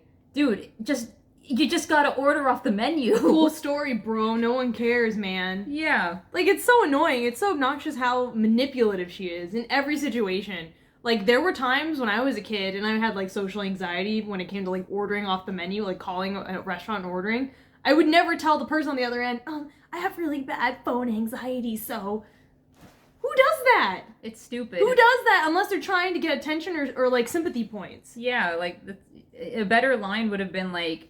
I'm not sure how this works. Yeah, I'm not sure how this works, or, like, do you guys take anything? Right? Yeah. Like... What do you guys, like, will you guys take anything? Yeah. I'm not sure how this works. And then the lady could be like, yeah, you look like you don't belong here. Yeah. Because when she asked her at the end of this chapter, where, like, what's being like you doing in a place like this? Like, it sounds like a pickup line. It's really weird. It's not like, oh, you clearly have never done this before. Yeah. What drove you to have to sell this comb? Like, this is a mighty fine comb. It's expensive, too. I'm guessing this was a really nice present. And then, Persephone could be like, yeah, it was a present from someone. I really wish I didn't have to give it up. And then the lady could be like, well, you know, you look like you're in a lot of trouble because it looks like someone like you wouldn't have to resort to something like this. Exactly. You know? So, what, you know, is there anything I can help you with? And then Persephone would be like, I'm only here because the sun never comes down here, you know? Yeah. But the way that it happens in this chapter is, like, really ham-fisted. Yeah, it's, again, very first pass. It's like, what the contents of the scene were supposed to be were kind of nebulous, but there's like a little inkling of an idea there.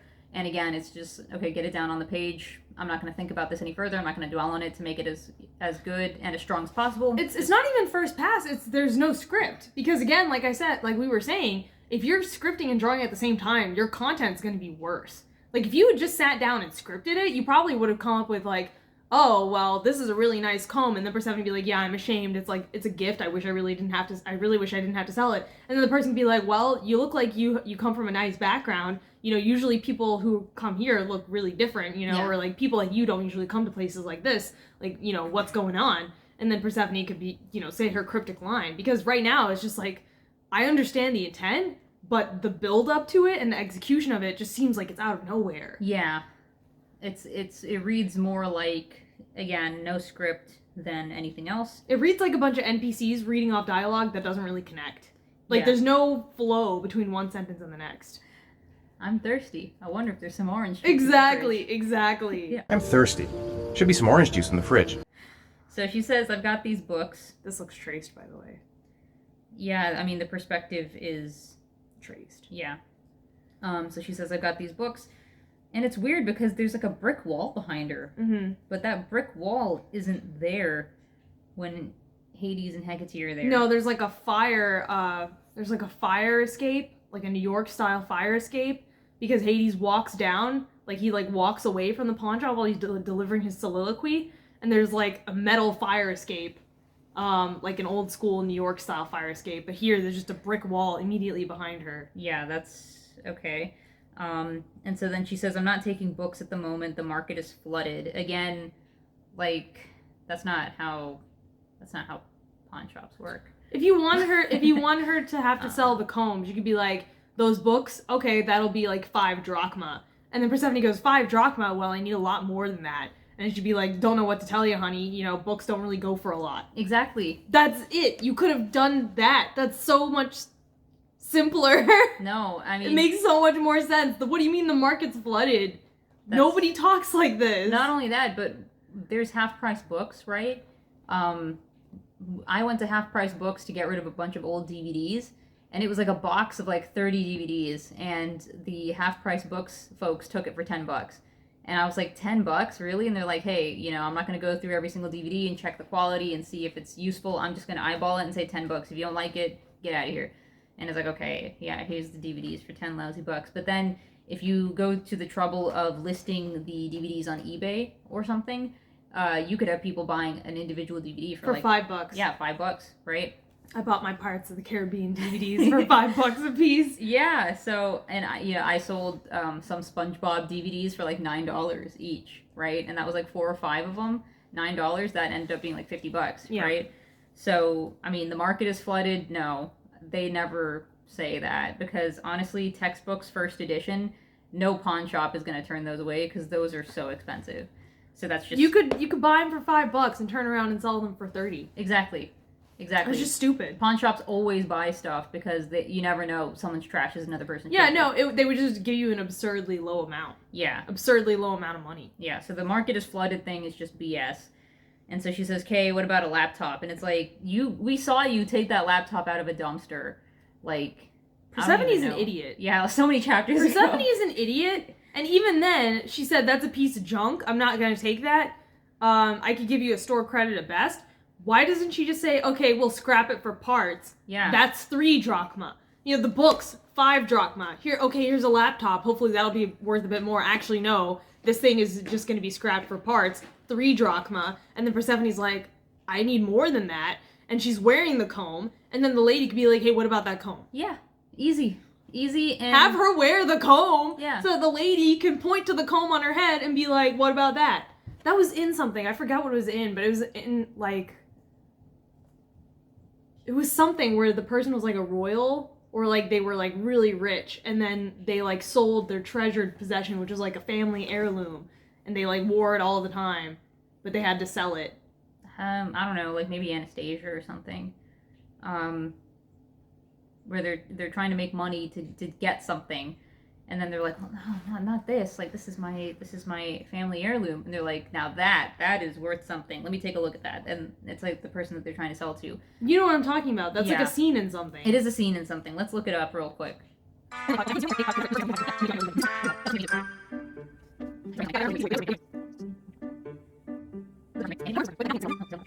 Hey, mom.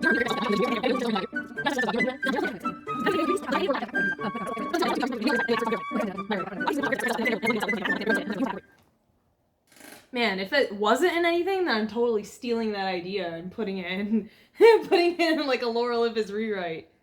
If you the audience, if you guys know what that's from, leave a comment. Because it sounds very familiar. If it's not from anything, then I'm stealing it and putting it in my own comment. Yeah, maybe there's a trope for it, and you could look it up on TV Tropes to see if it's in anything. Yeah. But, yeah, so this scene plays out like it's written by somebody who's never been to a pawn shop, and that's kind of like what we were saying, the stuff that she's familiar with. She knows how to write with some level of realism. Not realism. Competence. Yeah, competence. There's more of like a genuine sort of quality to this. And so Persephone says, okay, what about a laptop? Again, saw her taking that out of the dumpster. It's junk. Gives you store credit at best. And she goes, got it. And she says, do you have any jewelry? And Persephone gulps. Ooh. She pulls out the comb. She pulls out the pin that Demeter gave her. And for no reason at all, the shopkeep says this one's junk. That's awful. That was awful, and it makes me mad when I see that, because it's basically like, if you extrapolate that to the whole comic as a whole, you're basically comparing, like, this scene could be extrapolated to say you're comparing Hades and Demeter in this scene right now, right? That's symbolically what it could represent, right? And then the pawn person, and by extension, Rachel herself, the creator, is saying, this is junk, this is priceless. AKA, your mother's junk, your freaking rich billionaire boyfriend, that's priceless. Yeah. That's the thing that you need to hold on to. The mother who created literal paradise on earth for you and protected you and gave you everything. Raised you. But I mean, like, am I being over the top there? Am I nitpicking? Am I seeing things that aren't there? No, because she's presenting it without commentary. Yeah, that's pretty much exactly, I think, what she wanted to say with that. Because otherwise, why would you put that in the comic? I mean, if you did it unintentionally, then it's like, wow, I can't believe you wrote that unintentionally. And if you did that intentionally, wow, I can't believe you wrote that intentionally. It has to be intentional, in my opinion, because this pin, we haven't seen it in so many chapters, but we know it's from Demeter, right? It's not like she had something that Apollo had given her or like some random scrunchie, right? It's 2 pieces of jewelry. One that is specifically from your mom. Associated with Demeter. Yeah, associated with Demeter. Not just a random bauble that she pulled out, right? Like a piece of jewelry that she'd worn in a previous chapter where Rachel's like, okay, I've drawn her like wearing these earrings before or like this hair clip. Let me just put that there too. No, it's specifically the pin that was given to her by her mom, right? Out of all the other pieces of jewelry that she's worn in the series. So she did that intentionally, I think. And I think that's extremely... ungrateful. That's awful. And entitled. That's awful. And it like spits in the face of the original myth, which was about how mothers grieve when they lose their daughters, and it's not relatable. So feminist. Yeah, it's just not relatable. It's so feminist to me at all. I think it's terrible. I think it's a terrible thing to say, a terrible sentiment to have. And so the shopkeep says this: I can work with, holding up the comb from Hades, and she says it's a very interesting piece, and I can give you 2,000 drachma, which, by the way, is less than the amount, right? You said somebody had pointed out. Yeah, right? So somebody had pointed out, shout out to Kapu, she pointed out that even if first of all, it's probably the case that Rachel didn't realize that canonically in the timeline, one day before this pawn shop scene, Persephone had opened the birthday card. This is literally Thursday night. Wednesday night, she opened the birthday card and got 3,000 drachma from her mom. Yeah. And in that card, her mom says, take some friends out for dinner. So in that scene, you've established that 3,000 drachma is basically the amount that you could use to take you and a couple friends out to dinner. Maybe like $300. Yeah, maybe like $300 would be the conversion rate. But here, you're showing that the comb is 2,000 drachma, which is less than what Demeter gave her, but 2,000 drachma is enough for Persephone to comfortably stay in a motel. I guess she was going to stay there for days before she found an apartment. Yeah. So that's a totally different conversion ratio. That's like $2,000, which would be enough to stay in a motel, like a crappy motel, for like a week. Yeah. Yeah, so it's very inconsistent. And if you were going to have her mom give her money the day before, then that completely invalidates the need for this pawn shop scene. So it just makes me think that this was not planned out at all. No, and it lends credence to the idea that there's no scripting going on here whatsoever, because it's like, when I have to write another chapter and I want to keep track of like the stuff that I've set up before, instead of going back and reading the entire episode, because that would be annoying, I just do like search for the keyword and I go to my script, which I have all written down. I search for the keyword that I'm looking for and then I find it in the cell and then I read the surrounding text and I say, okay, so that was the script for that episode. All right, so it's been X number of episodes since then. This is how much time has passed. Let me bring that back in this episode. Yeah, I have the script, and then I have around the script I have notes for the specific plot line and then the setups in that chapter, because I don't introduce stuff into my story unless it's going to pay off later. Yeah. It's the whole Chekhov's gun principle. Why would you put a gun in your comic or a gun in your story if it's not going to go off later? Yeah. Why would you introduce stuff that goes nowhere? You know, everything that you introduce in your story should have a planned payoff for it. It shouldn't just be like, oh, by the way, Ares exists, and Ares and Persephone have this history, and he knows that she's a fertility goddess, and he knows about the Act of Wrath, and then nothing happens with that. No. Like, that's a total Chekhov's gun that never went off. You know? It's like every single thing that you introduced should have a planned payoff, should have a planned plot that ties into the greater narrative, otherwise you're just wasting our time. Yeah, and let me ask you this. I guess you don't have to get super into it or something, but just as like a gee whiz, does the handkerchief ever come back into... I don't think so. Just like the cake? We still don't know what happened to the cake. That was like, what, 20 episodes ago? Yeah. 5 months ago? You know, if I was reading this week to week, she baked a cake and she said that's special. What happened to the cake? Where's the cake, dude? You know, what happened to Demeter's money unless she blew it all on one handkerchief? She must have. She had to have, right? You know, what happened to the handkerchief? Yeah. It's just stuff like that where it's like, she could have pawned the handkerchief, right? And if it was worth that much money, why didn't she just pawn the handkerchief? Yeah, so this is also stupid because after she says, I can give you 2,000 drachma, Persephone makes like a face, like, oh no. And she says, what's wrong? It's a good deal. And it's like, dude, if you weren't prepared to part from it, which is why, again, it would have been so much better is if she said, like, hey, that's worth a lot. And she goes, oh, this? Oh, I don't know, right? Because she makes a face, and it's like, you put it on the table. Why would you put it on the table and then immediately afterwards be like... If you wanted to go with the idea of that scene that I was thinking of ripping off, you could have had the lady point to her comb and be like, now that's worth a lot of money. And then Persephone could have been like, oh, my comb. And then the lady could have been like, you know, here, I'll cut you a deal. The cat's playing in the background. Stupid But I'll cut you a deal. I'll give you 2,000 drachma now, and you look like a nice girl. Hey, do you have a job? You know? And then Persephone would be like, yeah, I have a job. And she's like, well, 2,000 drachma now, and then you can come back and buy it for 2,100 drachma. I'm sure a girl like you makes that in a couple weeks, you know? You seem like you're from a good family, you got a good job, you know, you can probably come back and buy it in a couple weeks. It's so expensive that I don't think anyone would buy it, you know, but you can't because that lady with the red I know, jacket. but the lady in the pawn store, you could make her manipulative or exploitative. Yeah. Instead of making her be a nice person, because, like, I don't understand why you would show Persephone going to the seedy underbelly of the underworld if it wasn't going to pay off with her getting exploited. Yeah. Because if you, like, what we have now is Persephone ran away from home, she went to the seedy underbelly of the underworld, and nothing happened. Like, nobody tried to take advantage of her, nobody went like, oh, a fertility goddess, you know, I gotta get my hand on one of these, you know? No. Nothing like that. The pawn shop person could have taken advantage of her and lied to her and said, you know what? You seem like a nice person. You seem like you have a nice job. I'm sure you'll get back on your feet in no time, you know, and I'll hold the comb here for you. You can always buy it back. Yeah. And then Persephone's like, oh, gee, that's really nice. And then you show that Persephone's naive. She gets taken advantage of. And then you could even show, like, Persephone walks away. The sun never touches here. The blue lady comes over. And then the lady at the countertop who said she would keep it on hold for Persephone sells it for 3,000 drachma. You know, like, immediately after she walks away. Yeah. That would have been...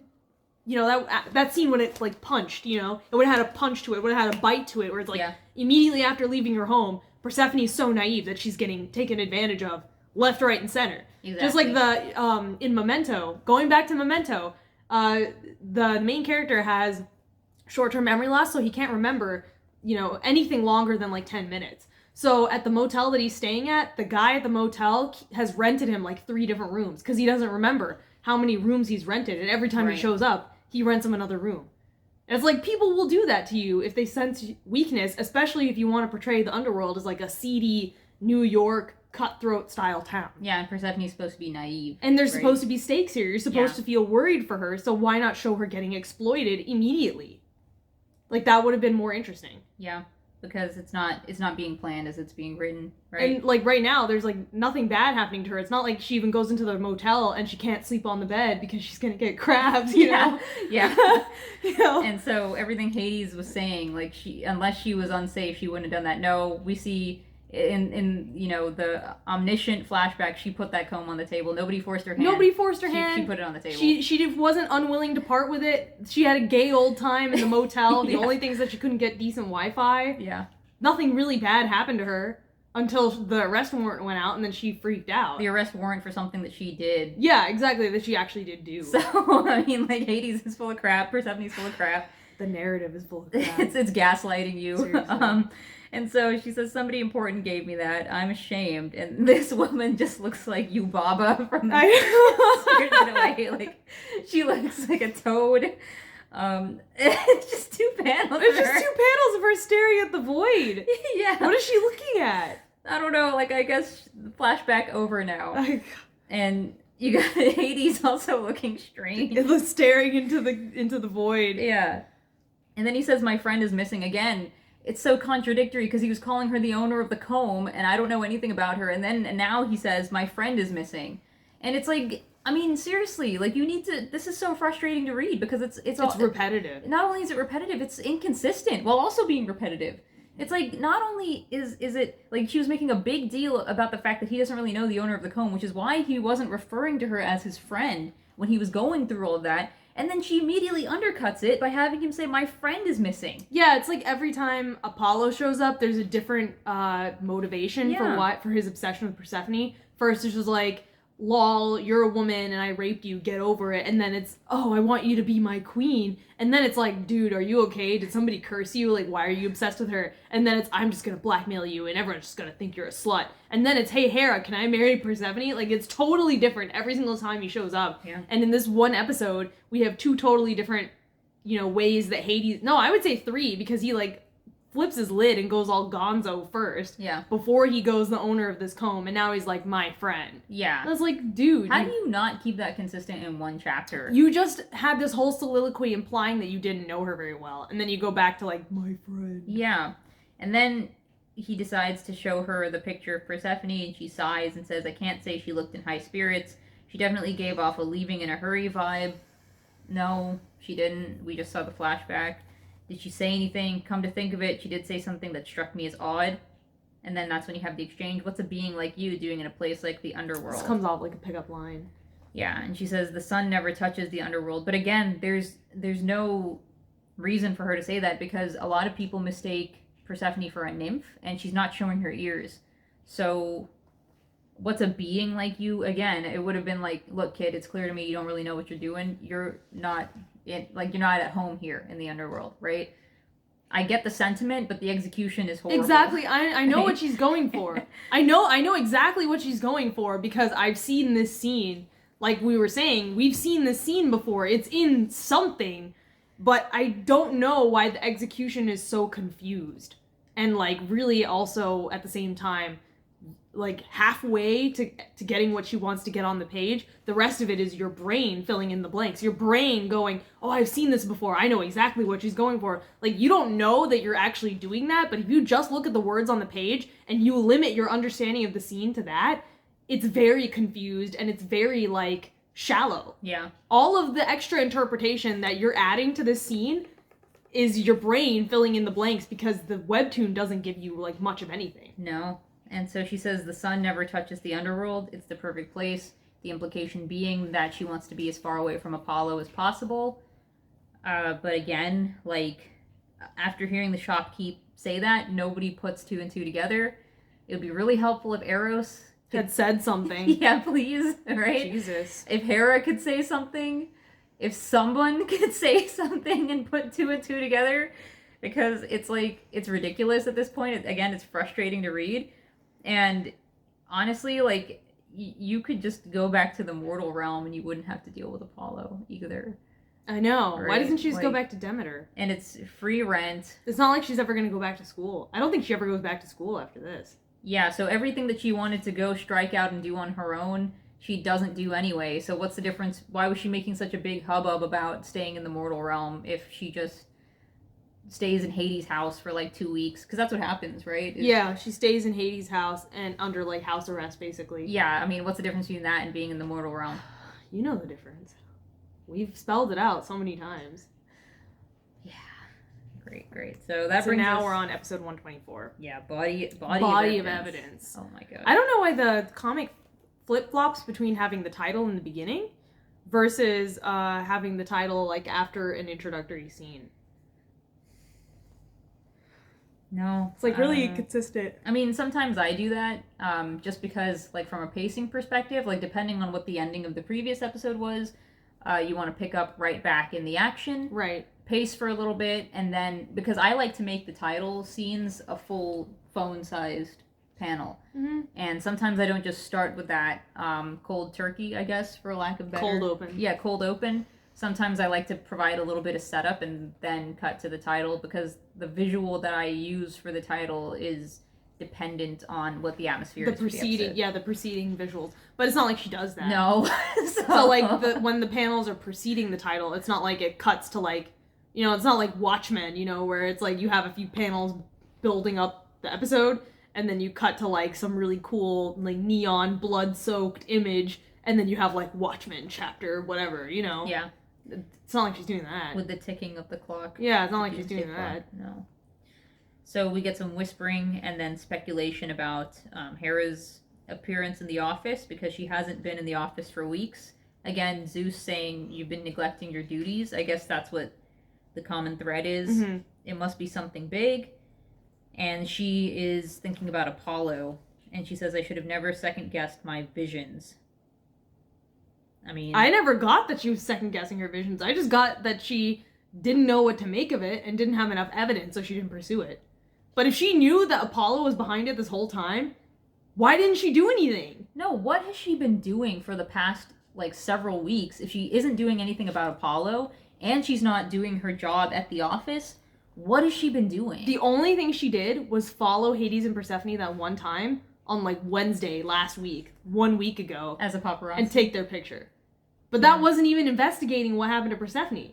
That was pointless. It was pointless. And... She could have done that, trailed Apollo. This whole time she could have been trailing. If she had a vision concerning Apollo, and that's what put her on the scent for Apollo in the first place, why hasn't she been trailing Apollo in disguise? Why didn't she turn into Persephone herself instead of getting Eros and Artemis to do it? Why didn't she investigate that, like, on freaking Friday of last week? Turn into Persephone and, like, go talk to Apollo. No, but, I mean... If she has that ability, why didn't she just do that? What was she even doing when Eros and Artemis called her? Nothing. She was just leaning against the wall, as far as She I was can leaning remember. against the wall posing. Yeah. Like, what do you even do all day, Hera? What have you been You doing don't for go the to past work. 2 weeks? You don't raise your kids. She showed up immediately to Hades' office on Friday afternoon when he got slapped. Yeah. But what was she doing that morning? There's, like, nothing. No chart. Nobody is keeping track of what any of these characters are doing. There's too many characters. Unless they're in the chapter. No, there's just too many characters. right then and there. Yeah, because right now, you basically have it so that Hera has, like, freaking dynamite information that she's been sitting on for over a week for no reason. Exactly, and... I never should have doubted my visions. Why did you doubt your vision in the first place? I think... what was the reason for you doubting your... Why didn't you immediately jump into the case? Yeah, because Zeus says, well, I don't know if it is Apollo, and she goes, like, well, Zeus is stupid. wrong. But then it's like, there's no indication that she's second-guessing anything. So, I mean, that's dumb. And then the whole paparazzi thing with Hera, I just thought of this now, but, like, if Hades could tell that Psyche was disguised disguised as a nymph, right, I believe... could he also tell that Hera was disguising herself as a paparazzi? No, because he wanted Persephone to, like, kill that guy. Remember? Yeah, okay, so I guess it's, like, a different form of... It's not explained. Yeah. It's never explained. Okay, I guess I just won't rack my brain But with why that. did she take a picture of Persephone and Hades in the first place? Does that even... it doesn't come back? No. Ever, right? No. It hasn't come back so far, so No. I'm assuming it's not And coming that back happened in, later. like, episode 40-something, and it's been almost 100 episodes. Yeah. So it never came back.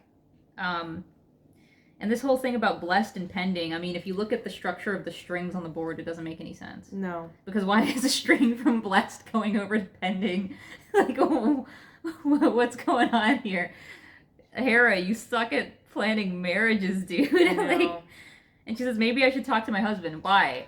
Why should you talk to him? You just called him an idiot who overreacts to everything. You like, at no point has she ever taken Zeus's counsel seriously. She thinks he's stupid. Yeah, so then immediately after that, we get two panels where he's saying, you know, no, I don't agree with you. And then she goes, no, not a good idea. So that was just a waste of time. It was a waste of a panel. Mm-hmm. And then she says, I can start by building a strong body of evidence. What I need to do is talk to Persephone. No, what you need to do is turn into Persephone and go talk to Apollo again. Like, it's so...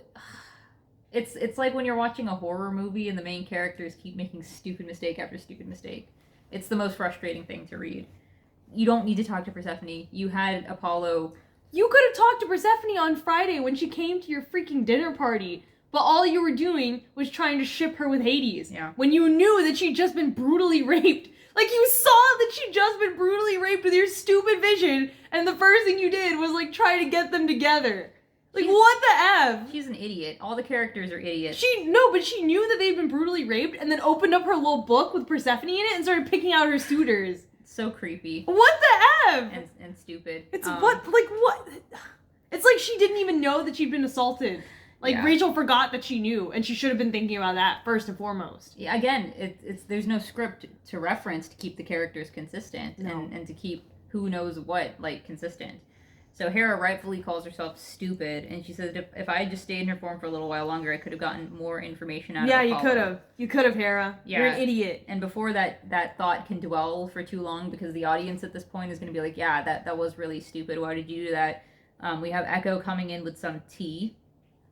And then she says, you're new, I can tell. Because nobody makes me tea. Because nobody can make it properly. And again, like, because is not the correct word that should be emphasized in those speech bubbles. It should be nobody makes me tea. Yeah. Nobody can make it properly. Yeah, like, that's just incorrect emphasis on the wrong syllable. And there. this also seems like it's directly lifted from Devil Wears Prada. Yeah. So she's Miranda Priestley. Yeah. You must be the new girl. Because what are you wearing or whatever, you know? Yeah. Like something really petty. And you have no style or sense of fashion? Well, I think that depends on what you're... No.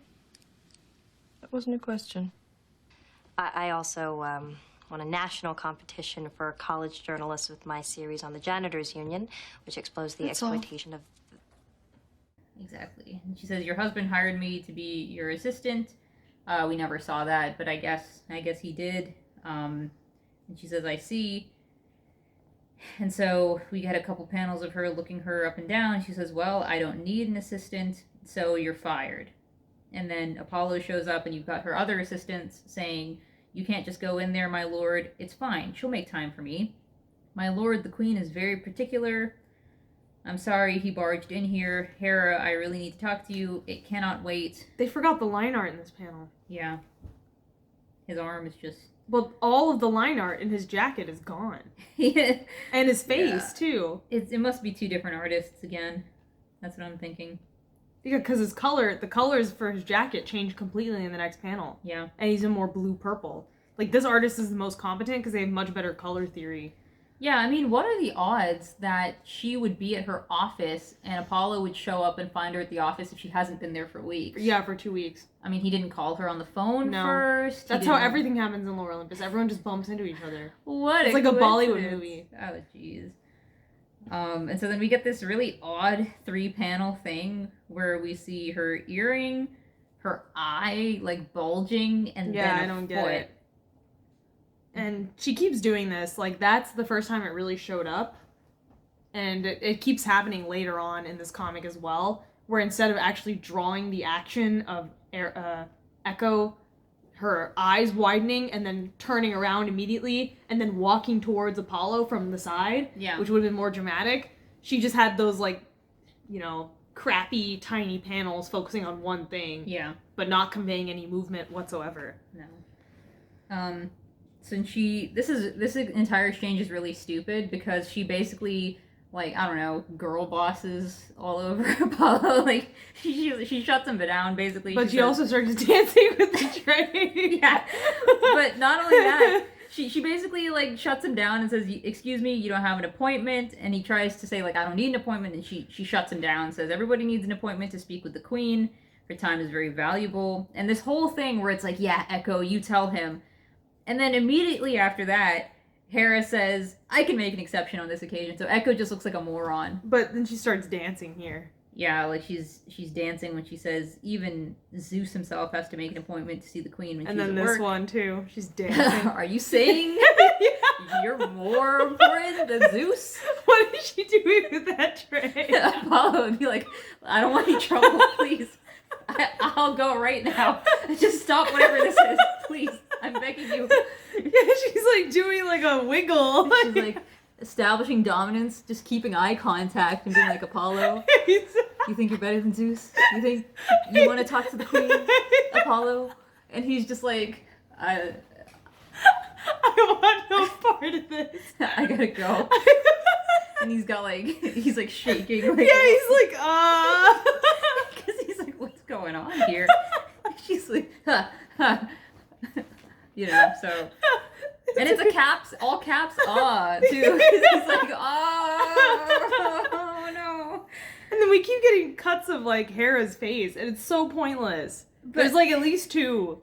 There's multiple, because she's, like, watching Echo do this little, like, jig, the funky grandpa tray edition. right? The snake dance.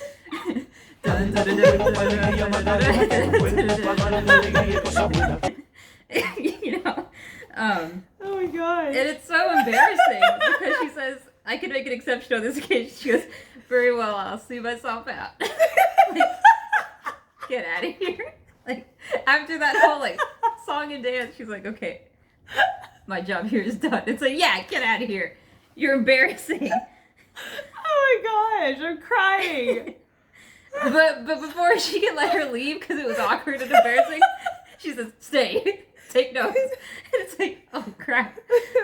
That would be like, oh my gosh. That's like if you're at, like, I don't know, there's a scene in a movie. Again, it's like My Cousin Vinny, the stupid lawyer that they hire. No further questions, and you're embarrassing yourself in front of everybody. But then it's like you have to stay, and it's I don't know. I guess she thought that was like really cool when she wrote that scene. But it was just a big old waste of time. It was really weird.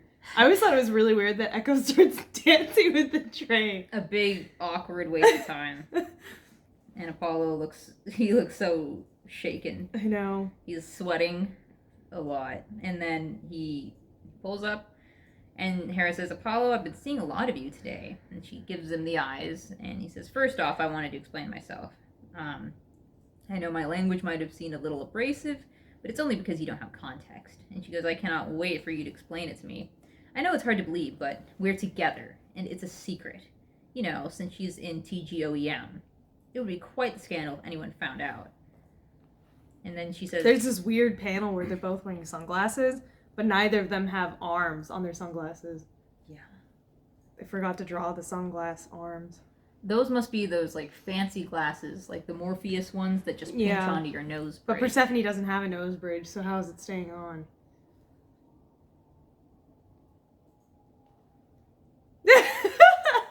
Those must be those fancy glasses that pinch onto your... What the... Yeah. Well, maybe her hair is covering the arms of her glasses. They're optimistic, you know, hoping. No, because her ears are so high up that there's no way That's true. Unless they only attach to, like, a very small portion of her face, so the glass's arm goes right... Well, maybe this part of her ear is just really tall, but where the arm goes, like, maybe her ear extends, like, all the way. That's what I'm saying, like, maybe right? she has, like, a really, like, big ear, but the place that it actually attaches to her face is small. Yeah, so then Hera says, "Does he think I'm stupid?" You are stupid, dude. Based on what you did with your Persephone transformation, you're an idiot. So he says, "I'd like for her not to be in TGOEM. I mean, we..." What's wrong with his cheekbone and his jaw? But that's... I'd like for her not to be in TGOEM. I mean, we. Is he saying, like, I mean, we'd like for her to not be in this? No, it's like a way to make Apollo a douchebag by framing all of his statements in I's instead of we's. But it's like Hades does this all the time. He literally did that in the previous chapter. He's saying, "I don't know her birthday. I don't know anything." It was all about her. him. It was all about him. And in the episode where he wrote her a letter, it was all about him. All of the statements were I statements. Yeah. They were not like, he was like, "I don't know you very well. I don't know if this could be love." It was all from his very self-centered point of view. It's not like, "You're the greatest person I've ever met. We don't know each other very well. You're so beautiful. Yeah. We don't know each other very well. I don't know I know we don't realistically have anything, but I'm starting to develop a big crush on you. You know, you seem like such a kind, nice person." It was all from his perspective, like, I. Yeah. I don't think Rachel is aware of how self-centered her writing comes across. No, because that's something that they talk about even in, like, couples therapy. Yeah. Right? Like, when you get in an argument with somebody, in order to make the relationship more equitable or to have things be more balanced, you're not supposed to use you statements when doing, you know, blaming, assigning blame, and then you're not supposed to use I statements when you talk about, I guess, issues. I'm not sure what the exact... No, the exact thing is when you're talking about, like, issues in the relationship, you're supposed to say I, so you frame it in perspective, not like you're doing something wrong, but I feel like this is what I need, and I'm not getting it. And then when it comes to, like, the goals and, like, how you feel about the relationship, you should be talking about your relationship in a partnership, like, we. And then if you like your partner, you wouldn't say crap like, "I like the way you make me feel." Like, that's the most self-centered thing you could say to someone. It would be like, "I like how you're not I like how, but you're a very kind person, you're a very smart person, Yeah. you're a great partner, you know, blah, blah, blah. Like, when you Yeah. compliment someone, it should be about them, it shouldn't be about you. Yeah, like, you make me feel very special and very loved, and I love that about you. Yeah, Something like exactly. that. Just the wording of this is weird because he says, I'd like for her not to be in TGOEM. I mean, we. Because it's trying to make Apollo look like a bad guy for having Yeah. him talk about himself all the time, but it's like, it's very, again, it's like Hades does this all the time, and then Apollo is trying to also soften how selfish he is by quickly amending his statement to say we, as if he's somewhat self-aware, but he's not self-aware at all. No, he's not. And it's like, if you wanted to communicate that, right, why not just have him say, I mean, we would like for her not to be in TGOEM, so we've been talking about it, we came up with this idea. And then he says, so here's where I come in, instead of having, because it's very oddly written. And so, Well, I mean, I guess she's trying to show him as being manipulative, but nobody falls for it. Nobody likes Apollo except for Artemis, and it's probably because Artemis is like a friggin' idiot. yeah. Everyone else who's like good in the narrative hates Apollo. Yeah. Hades hates Apollo before he even knows anything about what he did to Persephone. Hera hates Apollo. The only people who like Apollo are like Zeus and Artemis. And Zeus is an a-hole, and Artemis is portrayed like she gets crapped on for being so obtuse. Yeah. So he says, so here's where I come in. I'd like to marry Persephone, and I'm here today to submit a formal application. He got really short in that panel. Yeah. He's a small Apollo, but I'm not understanding how the marriage would get her out of TGOEM or anything like that. It's like written from the perspective of somebody who understands, but they're not really communicating it very well to the audience, I feel like. No, because to get out of TGOEM, that would be Persephone. Persephone would be the one who would have to say, I don't want to be in TGOEM anymore. Yeah. Apollo submitting for a marriage application doesn't do anything. Yeah, it's like saying, this exchange to me is confusing as a reader, because it's like saying, I don't know, like, I'm lactose intolerant, so here's my idea. We go to the steakhouse and I drink a milkshake. And it's like, no, you just said you're lactose intolerant. Like, right, because the TGOEM forbids marriage. Yeah. So how is you applying for marriage going to get her out of the TGOEM? Exactly. Are you trying to get her kicked out of the TGOEM? Yeah. Like, because he just said it's a secret relationship because of the TGOEM. Yeah. So, like, he should say something like, our plan is to get married and announce it to the world, thereby getting her kicked out of the TGOEM, but immediately into a relationship that's respectable, so she doesn't lose face in the whole thing. Exactly. But it's not explained. No. It's not explained. He just yeah. says, I want to get her out of the TGOEM, so I'm going to file a marriage application. But it's like, that's like saying, I want to get her out of the TGOEM, so I'm going to have sex with her. Like, what? Like, what? Yeah, like, what's the through line? Through line? What's the plan? Again, it's like coming from the perspective of somebody who knows exactly what the TGOEM entails and how to get out of it, but it's not being communicated to the audience very well at all. And you need to do that when you have something like that doesn't have a real world parallel. But right? It doesn't matter. That's why she's not spending any time on it. Yeah. It doesn't matter because Apollo immediately gets smanged by Hera. So it, like, literally doesn't matter. So that's why she doesn't explain it. But, like, if you think about it for, like, 2 seconds, like, what is his plan here? Exactly. Because he's actually filing for a marriage application after Hera ran into him in the alleyway, and he looked really freaking suspicious. So, if anything, he just looks like a moron. He looks like a moron. Like a bigger moron. Like, what is he trying to say? Like, okay, if he came to Hera's office to allay the suspicion, why wouldn't he just say, like, oh, here's the thing. You met me in the alleyway. I thought you were Persephone. When I was saying, have you told Artemis and Daphne, I was asking her if she spilled the beans on our secret relationship. Exactly. That would have explained why he's in Hera's office.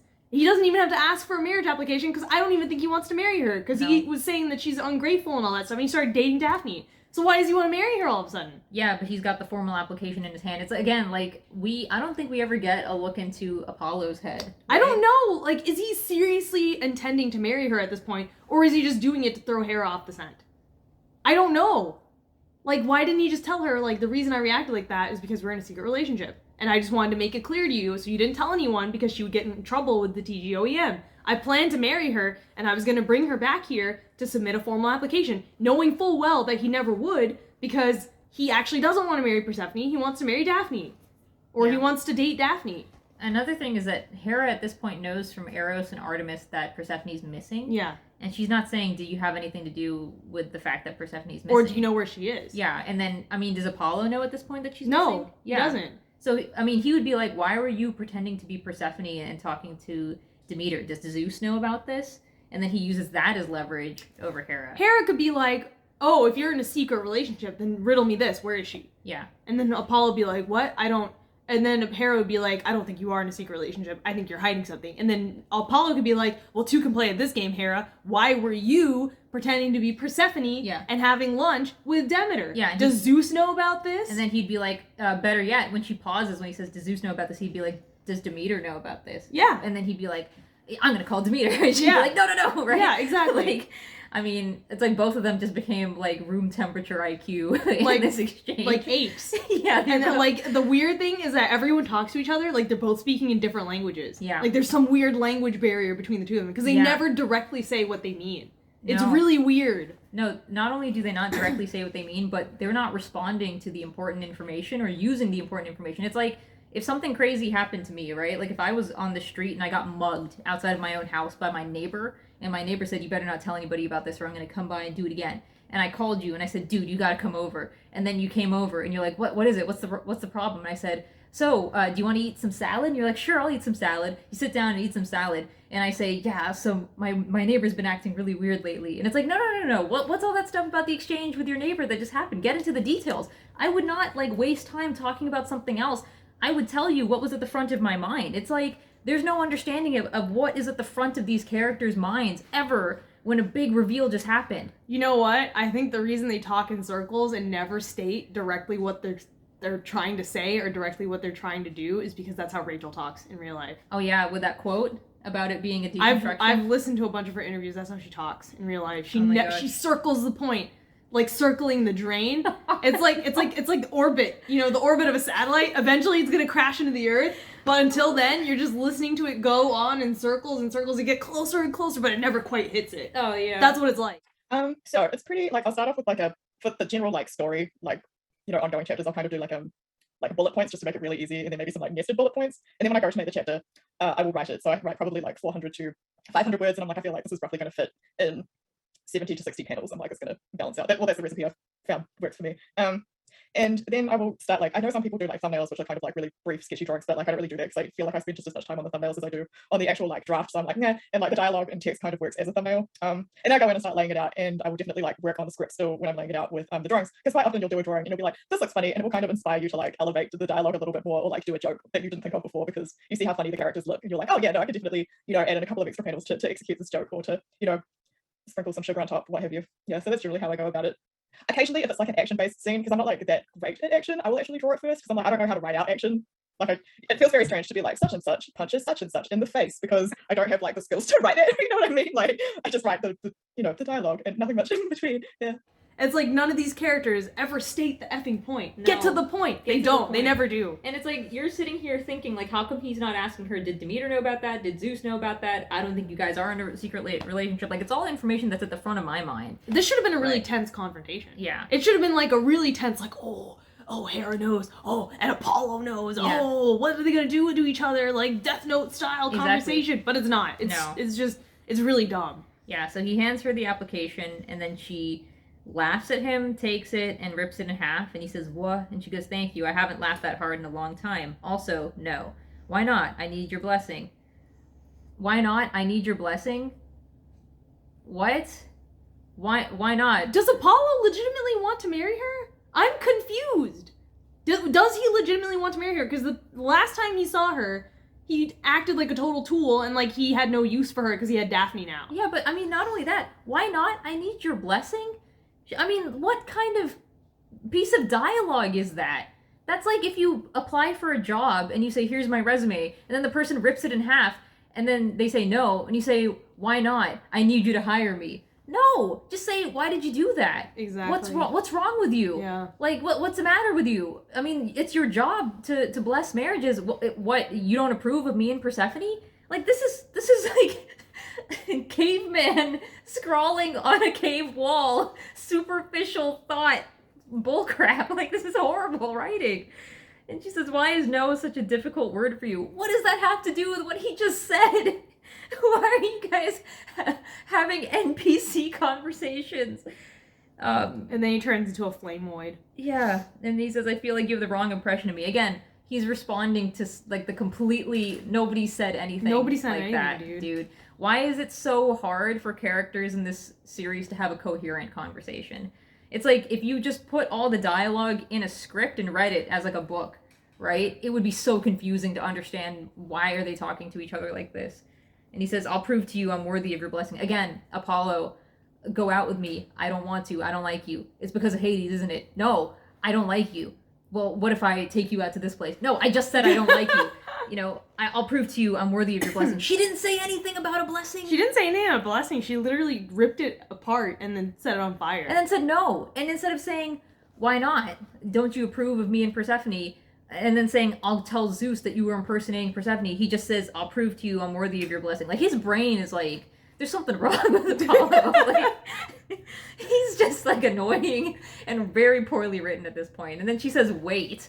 Why is she saying wait? He's not threatening to expose her to anybody. He doesn't say anything threatening. And she wanted to get rid of him anyway. Yeah, so why is she saying wait? Again, the most incoherent conversation with so many missed opportunities that makes zero sense. If Hera wanted to ask him about Persephone, then why did she go out of her way to tick him off by ripping it up and setting it on fire and laughing in his face? She's so stupid. She didn't even think to herself, now's my chance. Like, he Echo, go fetch the ambrosia. Yeah, he just... Me and sure, Apollo, I'll give you your blessing for marriage with Persephone if you have a drink with me, so I can do like a little preliminary interview. Exactly. No. Very obvious. She didn't even... Very, very obvious. I mean, she was thinking right before this exchange, if I had just stayed in my form a little bit longer, then I could have gotten the information I needed. And she's not thinking, oh, he just walked right into my lap. Don't screw this up. Get to the bottom of what's going on. Exactly. She should have gone all FBI interrogator on him. And this is so funny. He disappears, and then you cut to Echo saying,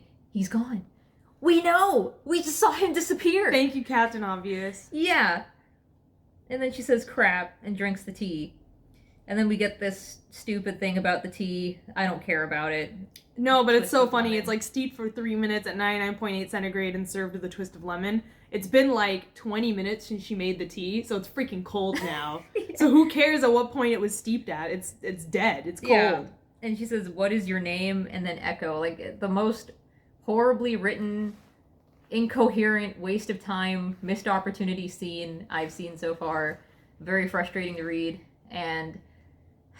just crap. Like, Echo was a pointless character. Why would you introduce her in this scene? Garbage. It could have just been Hera and Apollo by themselves. No, that scene played out like a YouTube poop. I know.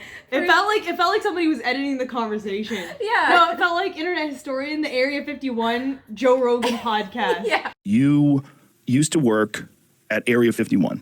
When did things get weird? Well, the way this went down was I only got hands-on with one of them. And I was fucking an alien. Or it's like, what is going on? What are these guys saying? This conversation doesn't flow at all. Between Echo doing her little dance with a tray and Apollo and Hera speaking two totally different languages to each other and not having the same conversation at all. Well, not only that, but the conversation doesn't even match either of their motivations. No. Their motivations don't match what the actual conversation is. It was horrible. At all. It's just horrible. And it's like, how could you bungle that so badly? Like, I feel like Rachel has no theory of mind. That's what it feels like. Yeah. It's really weird. It's like you don't even care anymore and you're just trying to put something into the story. Or you're just trying to fill some panels with something, you're like, let's just put this in. Like, you don't even care anymore. Their motivations make no sense. Yeah, like... It's really, really strange. It's stuff that she'd introduced, like, 2 chapters ago, and it was just horrible. And, yeah, like... I mean, legitimate fans of the series must have been really disappointed with that because, again, it's like... It went nowhere. Yeah, when they saw Hera confront him in the alleyway, they're like, oh, she's gonna kick his butt now. No. When he shows up again in the office, oh, she's gonna give it to him now. No. So it's just frustrating to read. It's very frustrating to read. And so we cut to the mortal realm now, and we see a pink and blue nymph, not Daphne, saying, hey, everyone, I've got a new batch of barley water. Care for a sample? I could use a break. Why do we keep cutting to new characters talking? If the whole point of this is Artemis trying to find Persephone, why wouldn't you just cut to silent crowds of nymphs talking and laughing and then cut to Artemis watching them and saying Persephone's not here? Why did you need to start with the character talking like a character from the Truman Show, going, Hello everyone, here's the new branded barley water light, now 0 calories. Care for a sample? Why don't you let me fix you some of this new Mococo drink? All natural cocoa beans from the upper slopes of Mountain Nicaragua, no artificial sweeteners. What the hell are you talking about? Who are you talking to? It's so weird. It's so stilted and weird and strange. I was gonna say, like, didn't we just see a scene like this? We did with Zeus. And nothing came from that. No. So why do we keep doing that? Why can't she cut to a new location without showing, like, random people talking like weird NPCs from the Truman Show? I don't know. It's really strange. You could just cut to a silent crowd of nymphs. A silent crowd of nymphs drinking barley water and laughing, and then cut to Artemis in the forest a few meters away going, she's not here either. And then looking down at the sash of Persephone's. That would have been obvious. You didn't have to... There was no point for that dialogue. No, it's like she puts dialogue in places where it doesn't need to be. No. And then the dialogue that you do need to form like a cohesive story and make motivations clear between the characters, it's just, there's nothing there. Exactly, it's so weird. And it's like, what are you doing? What is going on? Are you like trolling us right now? Yeah. Like, hey guys, sorry the Hera and Apollo thing was so disappointing, but don't worry, we got barley water. Exactly, it's so weird. It's like no one cares about these nymphs. No one cares. None of them have names. It's Oblivion NPCs again, right? Exactly. And so then Artemis says Persephone doesn't seem to be around, so I assume she's not at home. Duh. Yeah, and then she's got this, I was about to say this Ramal.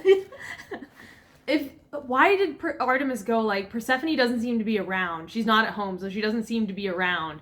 And then give the wolves the fabric to sniff anyway. Artemis is really stupid.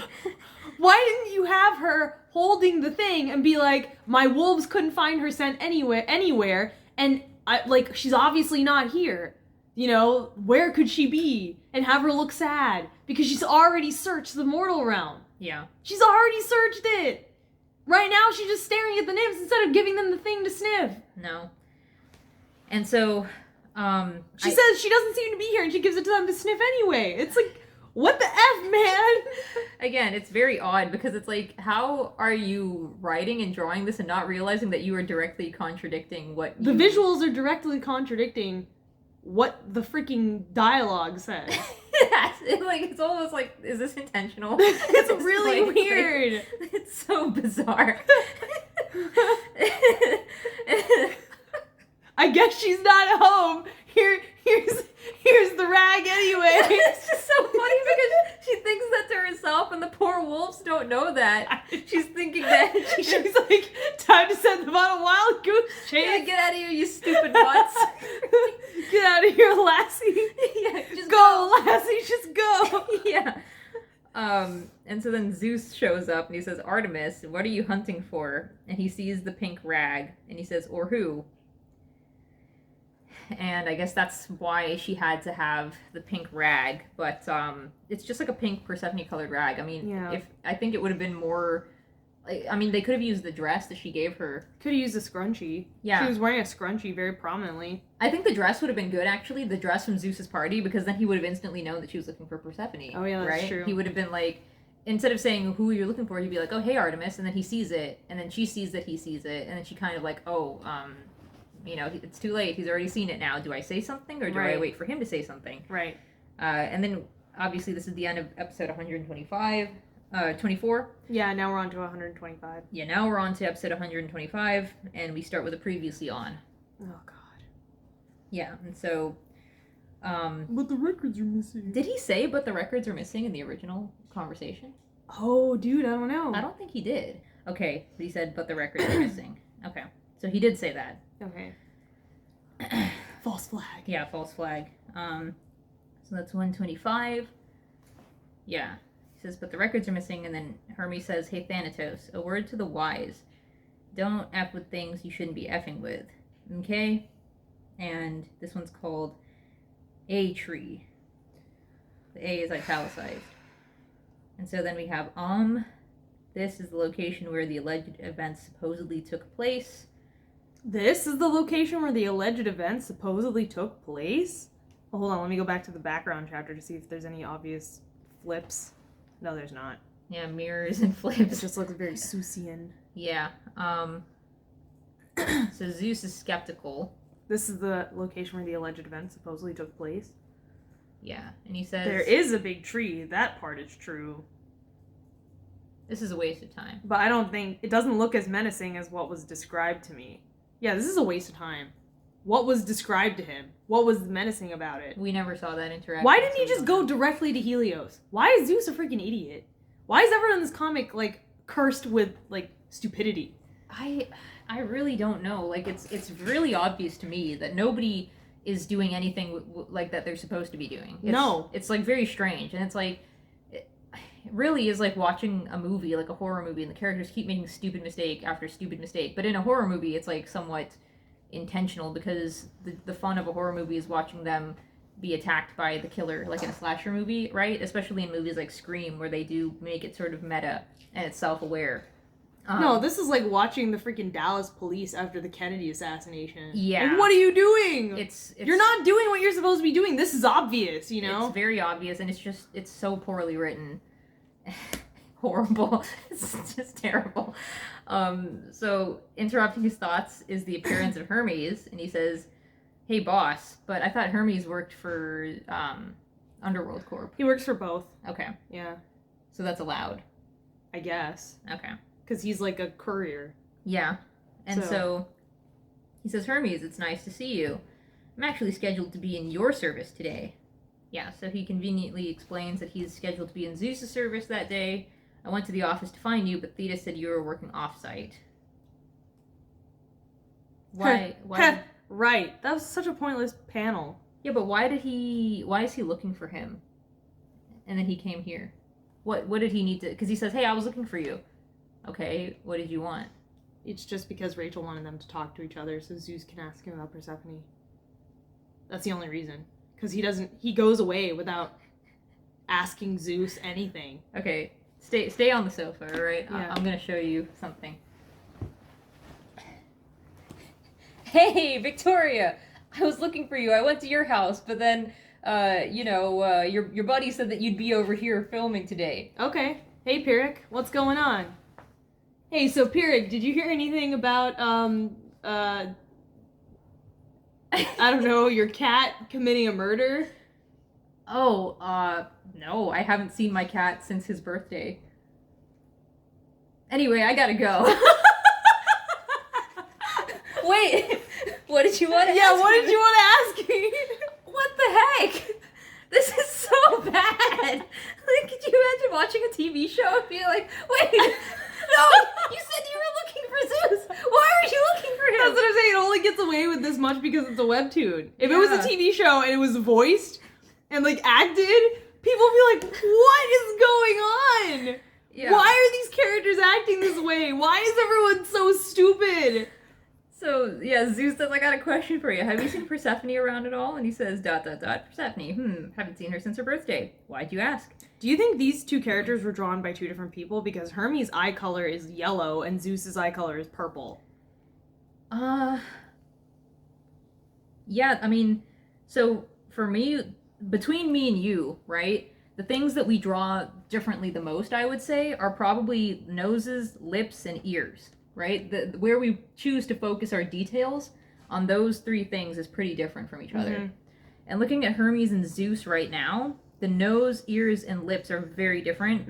Hermes has visible nostrils. And he has nose shading. Yeah, he has nose shading, he has a bridge in some of these, and his ears are a lot smaller.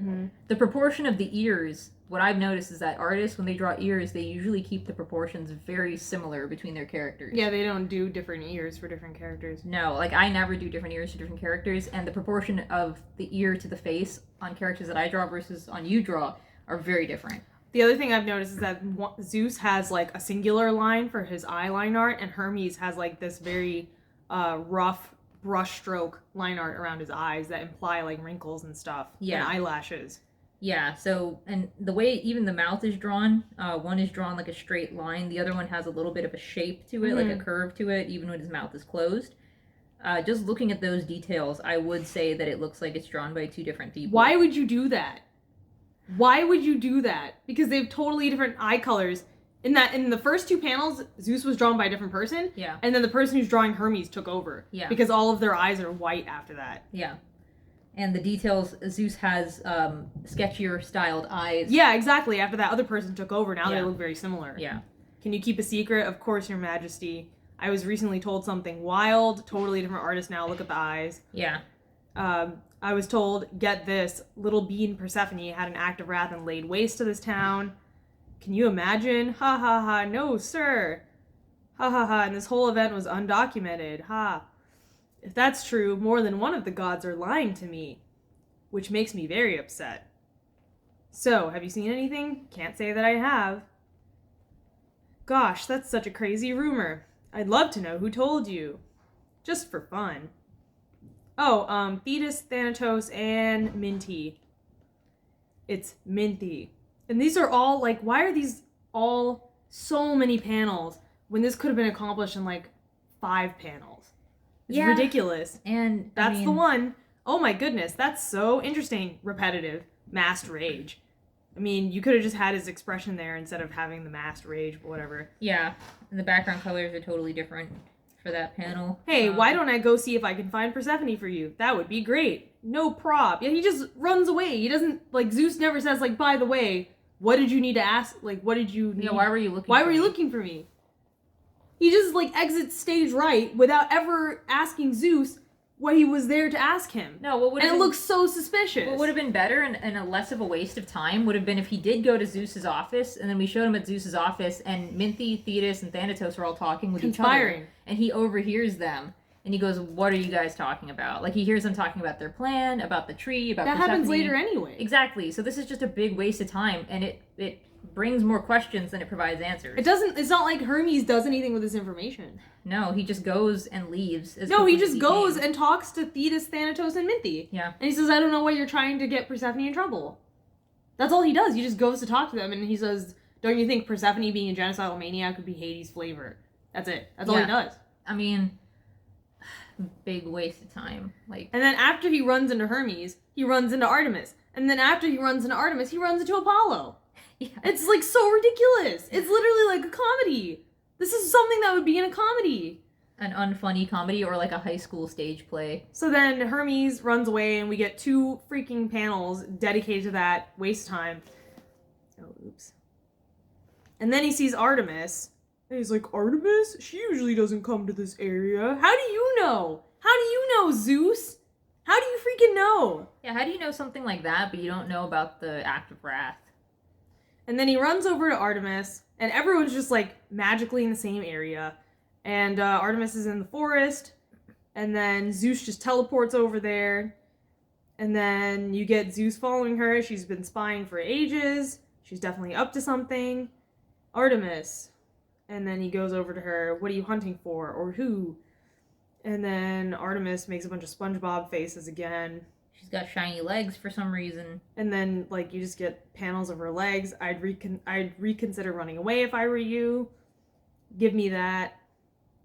And then she's just, like, sweat drop. And then she's about to hand it over.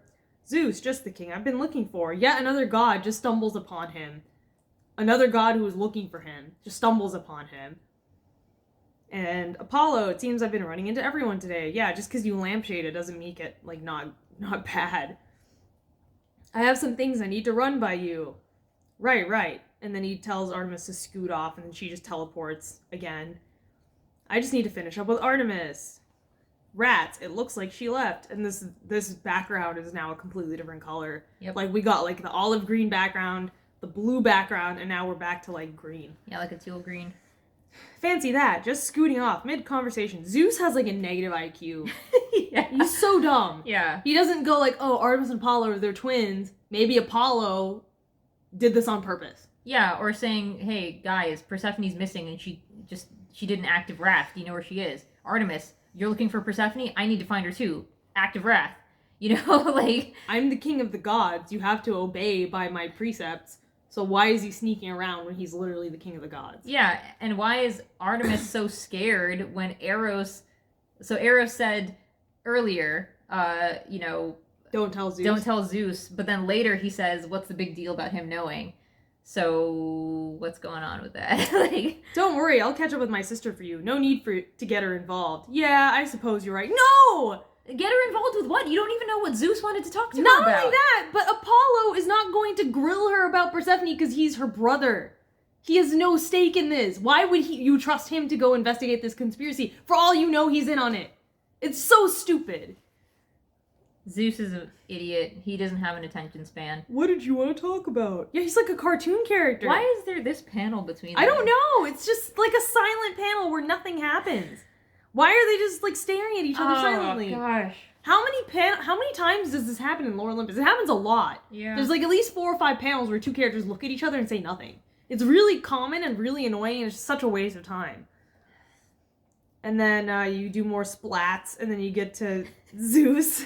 Hades. Hades holding the comb in a really weird manner. What's he doing? I don't know. He left the pawn shop, and he's not looking for her He's anymore. holding the comb, staring angrily at his computer, and he's got his hand on, like, his phone? Why? That's not even a keyboard. Yeah, but it's like, okay. He's just doing this, and he's got his hand on his phone, and he's staring at the computer screen like... But why? I mean, they didn't canvass the area near the pawn shop to see if she'd gone anywhere. She wasn't in a car. Did you see her leave in a car? Okay, so she might still be in the area. How long ago was that? Let's canvass the area. Hecate was like, what would you do if you were broke? Go to a pawn shop. Okay, now that you have the money, where would you go? Let's go look at all the hotels in the underworld area. Because she clearly didn't go to Demeter. What did they do after that? Okay, well, I'm gonna go home. I'm tired now. Exactly. That's enough sleuthing for me. Exactly. It's so stupid. Hades doesn't care about Persephone. Yeah. He just wanted the comb back. So then Eros shows up at his stupid window, and even though corporate building skyscraper windows don't open, Hades opens the window for him. And Eros is wearing this atrocious, like, mustard, like, utility jumpsuit. It's so bad. It looks really bad with his color. Yeah. I asked around at her school, but no one's seen her or seems to be her friend. It's literally 2 students. And she's only been at school for 2 weeks. I didn't have any friends in college. So... What's the big deal? It's because Persephone doesn't spend any time trying to get to know them. And when she did have the study group or whatever, everyone was scared of her because of freaking Hades killing a guy that she was partly acquainted with. So it would have been good as if Eros said, you wouldn't have anything to do with that now, would you? Right? Because it's like, these guys would have said, like, why don't you ask her stupid big blue boyfriend where she is? Hades. Right? Oh, like, are you afraid he's gonna take out one of your eyes too? Eros could have said something like, nobody knew where she was or seems to be her friend, and it looks like we have you to thank for that. Exactly. Everyone's scared of her now because of her association with you. And then Hades would be like, But instead Hades looks angry because he's like, nobody's her friend. Oh, how dare they? Yeah, he looks like an angry dad who learned that his kid's getting bullied at school. Oh gosh. You know what would have been so great for Eros to say? I tried to track down Apollo. He was the last person I saw with her. Right? But I don't know if he knows where she is either. Yeah, I mean, Eros never says any of that. Again, it's the same thing where it's like, if you were watching this as a TV show, you'd be like, why aren't you saying just tell anything? him about Apollo. Yeah. Eros. This is extremely frustrating. And so Hades says, I managed to track this down at a pawn shop, and then gasp. What? I mean, was there... no, she sold the comb? She loves that thing. Did we have a scene where we showed that he knows that she loves the comb? He's just her gay BFF, so he knows that she loves the comb. Really? Ring, ring, ring, ring, ring, ring, ring, ring. Thanatos calling about Persephone's act of wrath. You know, if Hades knew about that, then maybe he would have been able to put 2 and 2 together and figure out where she was. No, I mean, Hades didn't even say she said the sun never touches the underworld. Do you know anything about that? Come to think of it, Apollo, blah, blah, blah, blah. Like, what? Why aren't you guys talking about Apollo? Like, this is so stupid. What did he say? Nothing. He didn't pick up. Damn it, I really want to know why he's talking to Eros. Try again. Why don't you just go in there and eavesdrop? Why does she really want to know why he's talking to Eros? I don't know. But she's looking... What is she looking at? She's just looking off at a staircase. She's not looking at...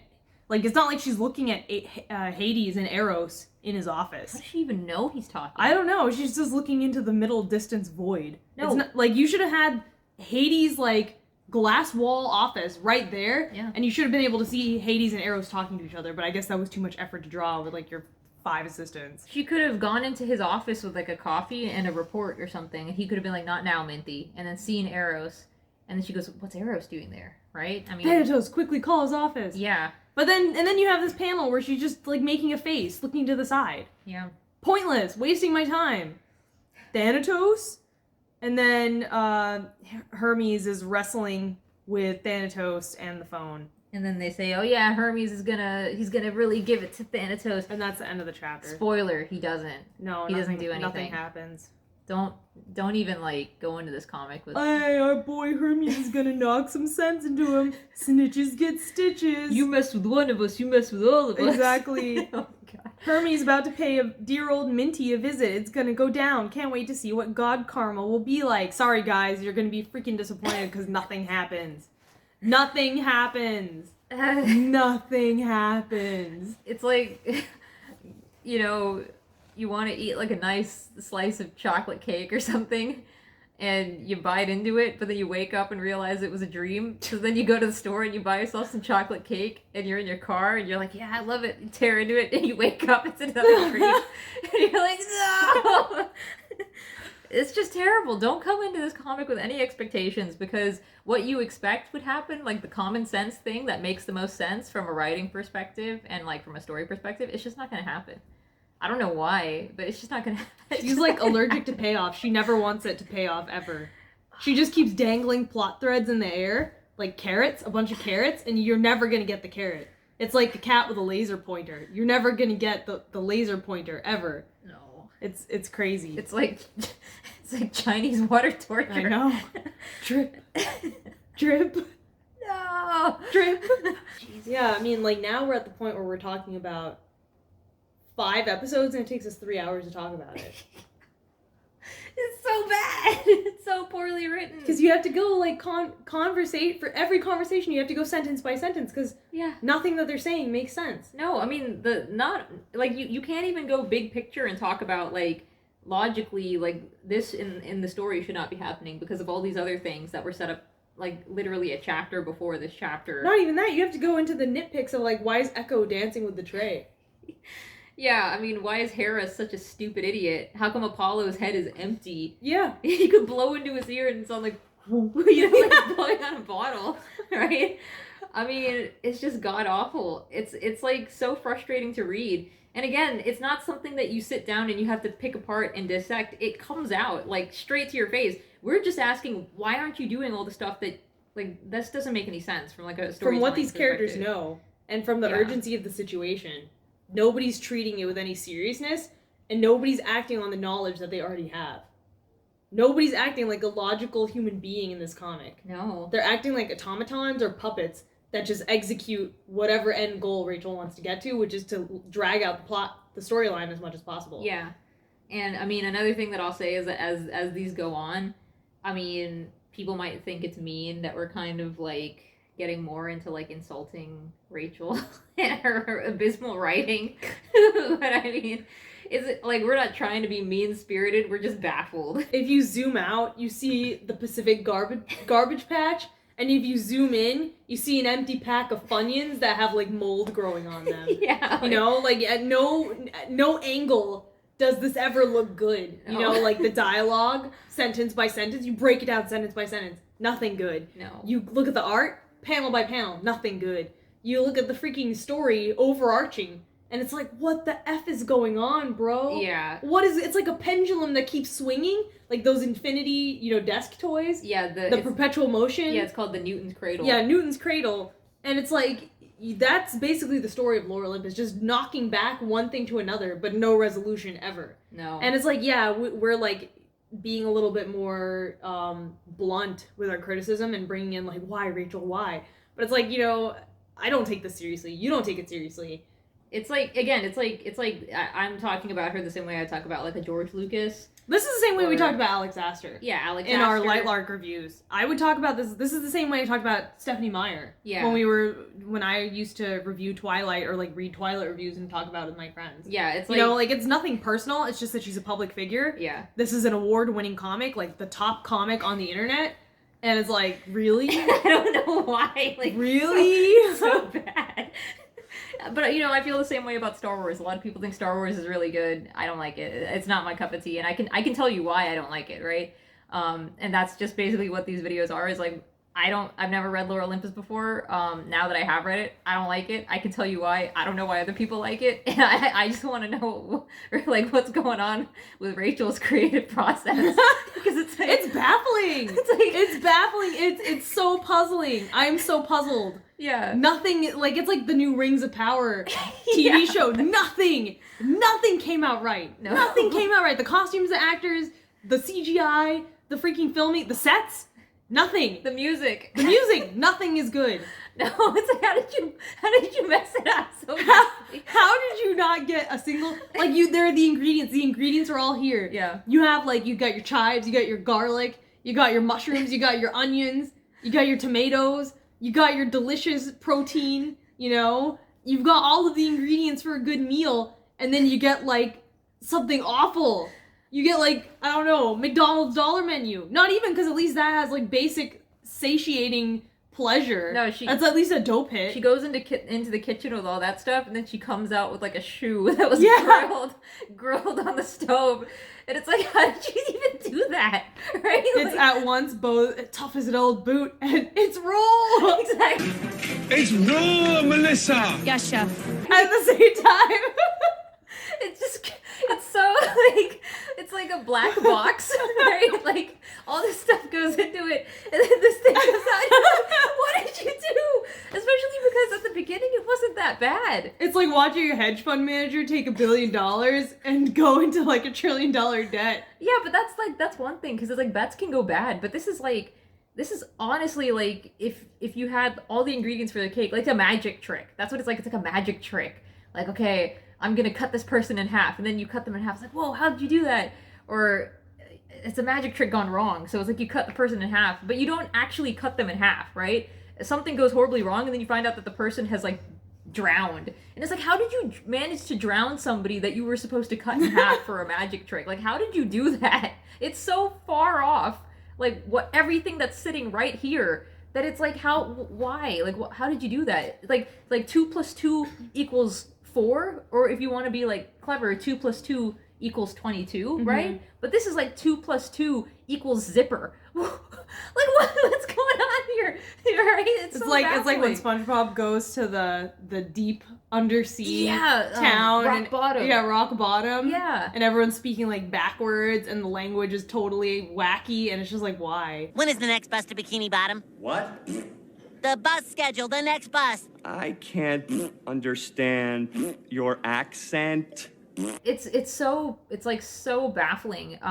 Just like, I'm trying to put myself in her shoes, and I just can't, because it's like, how do you, like, if this was a guessing game, like, if you somehow made a card game out of this, and it's like, okay, you pick 2 cards. Mad Libs. Yeah. It's like Mad Libs almost. Yeah, you pick the third card that happens after these 2 cards. You would never get it one for one. Like, if you had to bet money on what happens next. On what happens next in Lore Olympus, you'd never be able to make. If you told me what she was watching while she wrote the story, I could probably guess. Yeah, that's probably it. But again, that's like such a fleeting personal thing. Again, it's like the world according to Rachel. We don't really know what's going on inside her head. If only she tweeted about what show she was currently watching, then you'd have this in the bag. Yeah, you'd be able to figure it out like a puzzle. But no, it'd be like anthropology. Oh yeah, we can really see the influence of Fruits Basket on this webcomic. Right. I mean, but it's so crazy because it's like, I mean, I don't do stuff like that where it's like I'll watch something or I'll read something and then I'll reference it or I'll take elements. No, you'll take plots from that story and put it to your. Like, it's one thing, for example, one of my comics, actually my latest comic, Black Queen, was, like, heavily inspired by Lore Olympus. Like, it's a similar premise. You wouldn't know that if you freaking read it. No. Because you'd be like, wow, this is a totally different story. It's like, inspired by the same type of central gimmick as Lore Olympus, but you wouldn't know that, and it's because I didn't take actual plot elements besides very loosely going, like, okay, what is the appeal of Lore Olympus? And how could I recreate that with Black Queen? It was also inspired by Elden Ring, which is pretty obvious. And then, you know, I just came up with a bunch of ideas that fit that setting that I thought were interesting. Yeah. Same thing with one of our comics, Death Crowned God, is inspired by Attack on Titan. But we didn't take, like, literally... You know, it's not like we had one arc that was lifted from Attack on Titan, one arc that was lifted from freaking The Matrix, you know? No. Like, you can't just have entire arcs, entire plots lifted from other works and expect to have a cohesive narrative. Right. It has, if it's going to be inspired by it, it's going to be like the premise. Yeah. You know, the premise of Death Crown God is like, in a world where humanity's corralled into a small portion of livable land, with the rest being taken over by constant night. Yeah. You know, it's just, if you get outside of that land, there's no sun, it's constant darkness, and there's creatures everywhere. Yeah. You know, that's basically where the Attack on Titan inspiration came from, and then there's a lot of, again, the influence from Elden Ring in the aesthetic. Yeah, it's not like, okay, we have, like, for example, in Lore Olympus, it's not like she saw Keeping Up with the Kardashians. Yeah, Keeping Up with the Kardashians, or like even specifically like previously in this episode of our analysis video, we talked about Miranda Devil Wears Priestley Prada, from yeah. Devil Wears Prada. It's not like she's like, okay, I really like that Priestley character, I'm gonna make Hera like her. From the very beginning. From the very beginning. It's like, in this one episode only, she's going to be like that because I saw that recently, I liked it, I'm gonna put it in my story in this one episode only, and I bet in later episodes, Hera doesn't act like that again. No. Right? So that's very jarring. And we talked about it earlier because we're filming this on another day. I'm sorry, but we got dressed up like this again. We had to split it over 2 days. The previous day we were filming, we did talk about how she doesn't understand why she likes something. She just copies wholesale the thing that she liked about it and puts that here and there, and it's very distracting and very jarring. Again, with Death Crown God, the difference between what we actually did with Attack on Titan and what Rachel does with her influences would be like if we were inspired by Attack on Titan for one episode only, and we gave the characters special gear to go around and kill monsters, and then that gear breaks, and then they never use it again. I know, that's what it would be like. And it would be but like... I have never written a story like that. No, and to the readers, they would be like, oh, the authors were probably watching Attack on Titan around the time that they wrote this episode, and that's why that's in there. Otherwise, there's no reason for it. That's what Rachel does, and it's like so frustrating, because it's like, this is...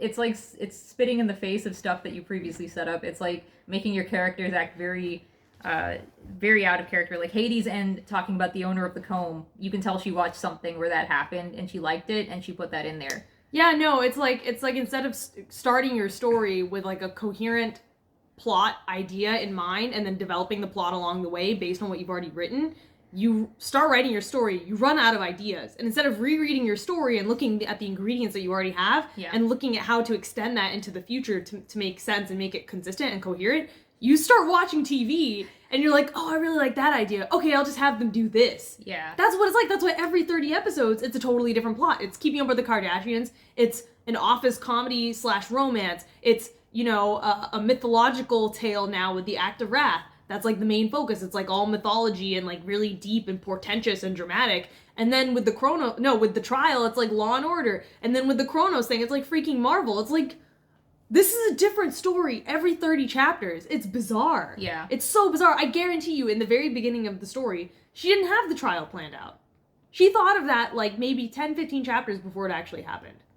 Yeah, and it's like, it fluctuates based on things that she likes. But like I said, it's like the world according to Rachel, and we don't know what she's thinking about or what she's watched recently, so we have no idea where the story is going. And she is probably looking at episodes, maybe 2 or 3, maybe an episode before she introduces this new idea that she wants to get to, like the trial, right? Yeah, so that's why the setup is like, instead of setting it up like 20, 30 episodes in advance, or even at the very beginning, like we said to the Eros, his Act of Wrath could have been a setup for the trial later. Yeah. Instead of setting that up so that we have an inkling of what's going to happen next, it's just like, and then all of a sudden, you know, sudden drop in the roller coaster ride that's Lore Olympus, and now we're doing a trial arc, and it's like this. There's never been any mention of lawyers or trials or courtrooms in this story ever before. No, Hecate was talking about all these laws when they took out that guy's eye. There was no trial. There was no trial at all for defamation. I mean, if you want to go about defamation and cite this thing and that clause and my client, and then like it's like old world justice at that point, but then you have a trial later, that's like directly conflicting. So it's like it's so just made up as it goes along. And to her, maybe she thinks, oh, it's okay if I set this up now, because she's not really thinking about it from the perspective of the audience, who has no idea. I also don't think she's ever reread her story. No, to this not. day, I don't think she's ever reread her story. Yeah, ever, which is bizarre. She should. I know, she should. She should suffer as we have suffered. Sit down. Take a seat right here. You're not getting out of that seat until you read it. Yeah. You know? You just gotta. And I know people are talking about like how would you even fix it, I guess, going forward. We've come up with some ideas for like what you could do instead. And I guess just as the discussions go on in these videos, we might just keep doing that. We might launch a freaking Lore Olympus rewrite if there's enough interest in it. Yeah, I mean, we've talked about that off camera. Off camera, the possibility of doing an adaptation of the myth in a way that would be more satisfying. Based on what Rachel set up and based on the most promising stories yeah. in Lore Olympus, because I don't think there's nothing there. Like, Lore Olympus didn't get popular for no reason. Obviously, the art in the beginning was nice. It had its appeal. And, like, she set up elements that could have been interesting, like Chronos. Yeah. If you did a lot of, you know, judicious editing and picked out the best parts of it, you could have made it really interesting. Like, a lot of what we were talking about when we talk about certain plot points, like the Act of Wrath, Persephone's memory, her losing her powers and then getting them back, and then, you know, the whole thing with the Chronos Revolution, that would have been a really interesting story. Yeah. You could have done something really interesting with that. And so that's, you know, if we were to do a rewrite, I would probably be the one principally in charge of it. And yeah, I would do that if there was enough interest. Sound off in the comments below. Yeah, I'd probably be on support. It would be very difficult. I don't know, that's just like, obviously, like, there's a lot of potential there and stuff to do an interesting story, but I would be definitely interested in helping with like elements of the aesthetic, like the backgrounds. Yeah, I would still need to iron. I'd still need to iron out the aesthetic. Yeah, you could do a lot with the aesthetic and all that stuff, but in terms of like launching into like a full scale retelling and stuff, that would probably take some, I would say, like planning or speculating ideas, spitballing. So that's going to be a pretty big. It would be an undertaking, but if the interest is there, then, I mean, we're at the point with our webtoons right now, a really frustrating process. Yeah. Oh, geez. We're thinking of abandoning the platform altogether. So if we did do a Lore Olympus rewrite, it would be like on our own channel branded website. Yeah. For you guys, basically. Everyone who watches this video and then whoever comes to it from Reddit or whatever. Yeah, I mean, the whole thing with webtoon, that could be like a video discussion on its own because... Wow. Talk about a screw job. Yeah, wow. Talk about, you know, they say they don't want NSFW stuff on the platform, but they really gave us a good and thorough... Oh my gosh. Yeah, that's... Oh, geez. Basically, Webtoon looks like it's a no-go for us. We're pretty much heavily focusing on YouTube from this point on. But, I mean, I really love making webcomics, and I would make a webcomic if the demand is there. In fact, I prefer making... I mean, I don't mind filming these videos. They're fun to film. Yeah. It's fun to talk to people about how crappy Lore Olympus is. But at my heart, I'm like a creator, you know? Yeah. And I'd love to create a webcomic, and, you know, the Lore Olympus rewrite has a lot of potential. It could be a lot of fun. It could be a lot of fun. If I didn't hew too closely to the current aesthetics of Lore Olympus, like, when I talk about the aesthetic, I'm talking about, like, the abstract surrealism of the background. Yeah. The color palette. And the glow effects of the gods, as well as them being, like, beautiful colors. Yeah. I don't like the way the characters are rendered. I think they look like a cross between, like, Bratz dolls and Veggie Tales. Veggie Brats. Yeah, Veggie Brats. It's really not appealing to me, and I don't like Persephone's design at all. Yeah. I hate Persephone's design. And I don't like Hades' design either. I don't think he's attractive at all. No. Any other thoughts? Like and subscribe. Yeah, that too. Like and subscribe. We have like thousands of views, but we have 180-ish subscribers. Yeah, at the time of this video, I guess the analytics are showing that most of our viewers are not subscribed to the channel. It's like 70% of people who watch our videos don't subscribe. Yeah, if you enjoy seeing this content, you want to see more from us, talk about, you know, different series and stuff like that. A lot of the stuff that we say in these videos doesn't actually make it to the final cut because it's a little, you know, like, it's a little too much. It's a little too much. It's a little too much. Yeah, we're trying to think of ways to provide like bonus material for people who are interested. And like you said, you know, we're going to have stuff going on with like a website that we're thinking of doing. A rewrite of Lore Olympus. Yeah, if you want to see giving you the content you've always wanted. Yeah. If you like our headcanons. You know, if I have the character art, you know, some samples of the character art done, I'll post them here. Yeah. Put them in the video at this point. Let us know if you're interested. We'll make our own website. You can go look at it there. Yeah. We'll try to put out like a chapter or two a month, and then try to get like, become independent creators, but we'll still do YouTube videos, of course, because YouTube is like the most successful thing that we've done. Yeah, and YouTube also like going into this level of detail. At least for me, it makes me way better at writing. Oh yeah, me too. It's a very useful exercise. It's like therapy. Yeah, So, it is. It's like therapy. Yeah. And Victoria, obviously, she's the one who's on the Reddit account writing all those posts. Yeah, I write all the Reddit. So Yeah. I actually manage our Reddit account. I Yeah. write all those episode breakdowns. I'm gonna still do that. I'm gonna still do these videos. I'm actually having like a change in my work situation, so things might get a little bit weird schedule wise starting in December. Yeah. But hopefully we can keep up the pace, get a good schedule going. If you guys are interested in Lore Olympus Rewrite, start doing that. We'll create a website, start putting our episode breakdowns on there. And then we also want to have a thing where we're doing 2 videos a week, one Lore Olympus, one something else. Yeah. We're finishing up our Light Lark videos. Our 3rd video will be releasing next week. And then, we've talked about Pirates of the Caribbean. We could easily do a series on that. Yeah. There's tons of other stuff we could do series on, like movies, TV shows. We've talked about Supernatural, that behemoth. It was such a big undertaking. That would be a big undertaking. But yeah, so we have a lot of plans for this channel. It's not just going to be all Lore Olympus oriented, but definitely going to keep going with webtoons. We probably do Let's Play next. Yeah. Or, just do a poll on what everyone would like to see from us. Yeah, we'd even tackle series that we haven't read before if it's popular. Yeah. Like Chainsaw Man also came up. I would be interested in doing a breakdown on Chainsaw Man. Chainsaw Man, yeah. Chainsaw Man has really good art. It's like 50 billion times better than Lore Olympus, but there's still a lot to talk about. Yeah, there's a lot of missed opportunities and ways that the series kind of... Attack on Titan. Yeah. Could do Attack on Titan from the Attack on beginning. Titan. Naruto. Oh god, Naruto. I would do a Naruto rewrite in a second. Second. It's so good. So much potential. So how did it end up so bad? So much potential, man. It's so good. Sasuke, Kakashi. Oh, jeez. Oh my goodness. Yeah, but Naruto. yeah, we just like talking about stories. So. Yeah. So, I mean, thanks for watching. Thanks for sticking around past all our creator stuff if you're still at this point of the video. And I guess we'll see you guys next episode. Same couch, same 2 people talking to you guys. And different outfits, though. Different outfits, same Lore Olympus, unfortunately. Unfortunately. So until then. See ya.